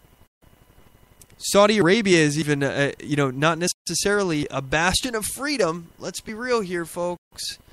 So the world's not exactly a safe place, and I happen to believe that we should spend, if the federal government's going to spend any money, it ought to be on defense, and we should make sure that we have the strongest military there is. Now, I don't think that we should be starting wars for no reason. I think I also have differences of opinion on how we should handle Syria, how we should handle our own defense. I happen to think that we should focus on militias to protect the homeland. We should make sure that we're strong. We have the ability to go out and fight wars if we need to, if there is a real and verifiable threat to America. I also think that we should fight the wars smart and not put our men and women in harm's way for no reason at all. We should fight our wars in a way that we're going to win, And it's not going to put us in a position where we're going to create a power vacuum, and then we wait until the next feckless president gets into office and then withdraws, and now that power vacuum is a void waiting to be filled by a jihadi terrorist. I disagree with that strategy. Again, if we're going to fight wars like what we need to do to win by conquering or occupying territories, you're talking about 100-year wars. 100-year occupation, which is something I don't think that we ought to do. I've been saying for the longest time, people are responsible for their own government. Why do we continue to allow refugees to leave Syria? This is something that's boggling my mind right now. That's your country. Go fight for your own country. You don't like the jihadis that have taken it over, maybe you should do something about that. But if I was a neighboring country where there's a flood of immigrants coming across the border trying to get away from the situation in their country, I'd turn around to say, go back. It's your country. You better fight for it. I'm talking about a difference of strategy, but I digress. This is where I differ between the libertarians. I believe in a strong military, and I believe in a country being able to control their own destiny by controlling their borders. I think this is a pretty big point, and I would love to debate libertarians on this issue. I just think that it makes sense because I don't trust other countries. Our founders warned us. I think it was Washington said, or maybe it was Jefferson. I don't remember. Somebody said, "Be wary of foreign entanglements," and I agree with that. I mean, self-interest is important, and we don't know what the self-interest of another country is. What are their interests? It may not necessarily align with us. It might align with us on one particular issue or at one particular point in history, but it may not all the time. And we got to be very careful about that. Curtis called me a statist. That's funny. Yeah. I've been called... Actually, no, I haven't. I have never been called worse. How dare you, sir? Anyway. All right, so let's see here. We got... this is a good one here. I want to talk about Obamacare for a moment. Let's see. Okay, Obamacare. We got an article here on Newsmax.com. Doctors call for single-payer alternative to Obamacare. Article written by Nick Tate, dated May 5th, 2016. Doctors, as a group, have not been big supporters of Obamacare. Now, a large group of doctors is calling for the elimination of the Affordable Care Act and the creation of a new publicly financed single-payer national health program in its place to cover all Americans, in a huge break with private insurance models of financing health care. 2,231 physicians called for replacing Obamacare with a Medicare for All system and implementing changes in federal laws to allow officials to negotiate lower prices for drugs, medical services, and other costs. Now, this is what we've been telling you was going to happen. And again, like they say with everything, this is the slippery slope argument that we keep making. Well, if we give you this, you'll take that. You give them an inch, they end up trying to take a mile. This is what's going on. Single payer is complete nationalization of the healthcare. And let me ask you, do you think it's a good idea for the government to take something over? Do you think it would, for example, let's just look at something as simple as balancing your household budget. All right? Do you think that your household would run more efficiently with the government taking over that responsibility? Or do you think it would be worse? Would it be better or worse for them to manage your finances? Of course it would be worse. Everything that the government takes over is crappy. If you look at things like the DMV, for example, the post office, I mean, all you have to do is look at, and by the way, Obamacare, it's been a massive failure. A massive failure. It's caused healthcare premiums to double and triple, and this is what they wanted. They wanted this program to fail. This is why we opposed it from the beginning. It's a slippery slope argument. They got it. They got their foot in the door. Now this didn't work. Now they're going to say, oh, we got to go full-blown single payer. Of course. And you even hear things like from Trump, by the way. He says, first of all, he's for universal health care. He's been adamantly for it this year. If you support Donald Trump, you're voting for a progressive who wants universal health care, who says single payer works. That's what he said. He said it works in Scotland. It works in, I think it was England. He said, I don't remember where else he said. I know he said it works in Scotland. This is a problem for me. I do not support single payer health care. I don't support universal health care. I don't support tariffs. That's why I can't get behind that. But he wants to repeal and replace Obamacare. Anybody who's caught up in this whole hope and change, make America great again mentality, you're falling for it. He's going to repeal Obamacare to replace it with single payer. He's going to end up nationalizing the banks while he's at it. You think anything good comes from the government taking over stuff? No. No, it does not. We have historical evidence that amounts to miles of paperwork that you can sift through to look at all the programs that the government has taken over and how crappy and inefficient they are. The free market forces do it better. It's just a fact. So what else we got? Oh, yeah. The biggest gun grab in American history coming our way. Using the Social Security Administration, they've proposed the largest gun grab in history, according to the NRA. Article from theblaze.com, written May 5th by John Street.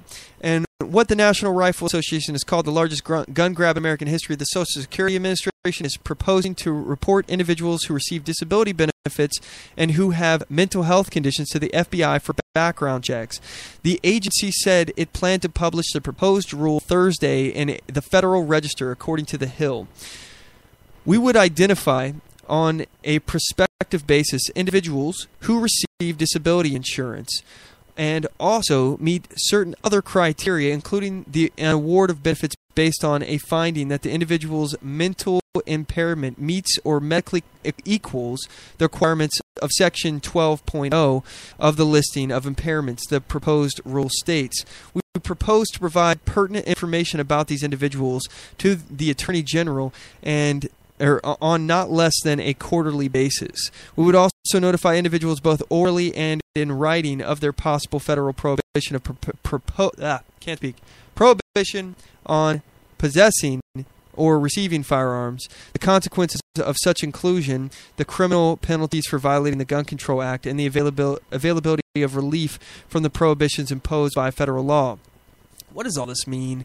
Let me speak English to you. What they're going to try to do is say, if you're on Social Security and you are deemed not mentally competent enough to handle your own finances, or you have some kind of mental problem that is ailing you, maybe some depression or post-traumatic stress disorder, or you've got Alzheimer's or something, some kind of mental impairment.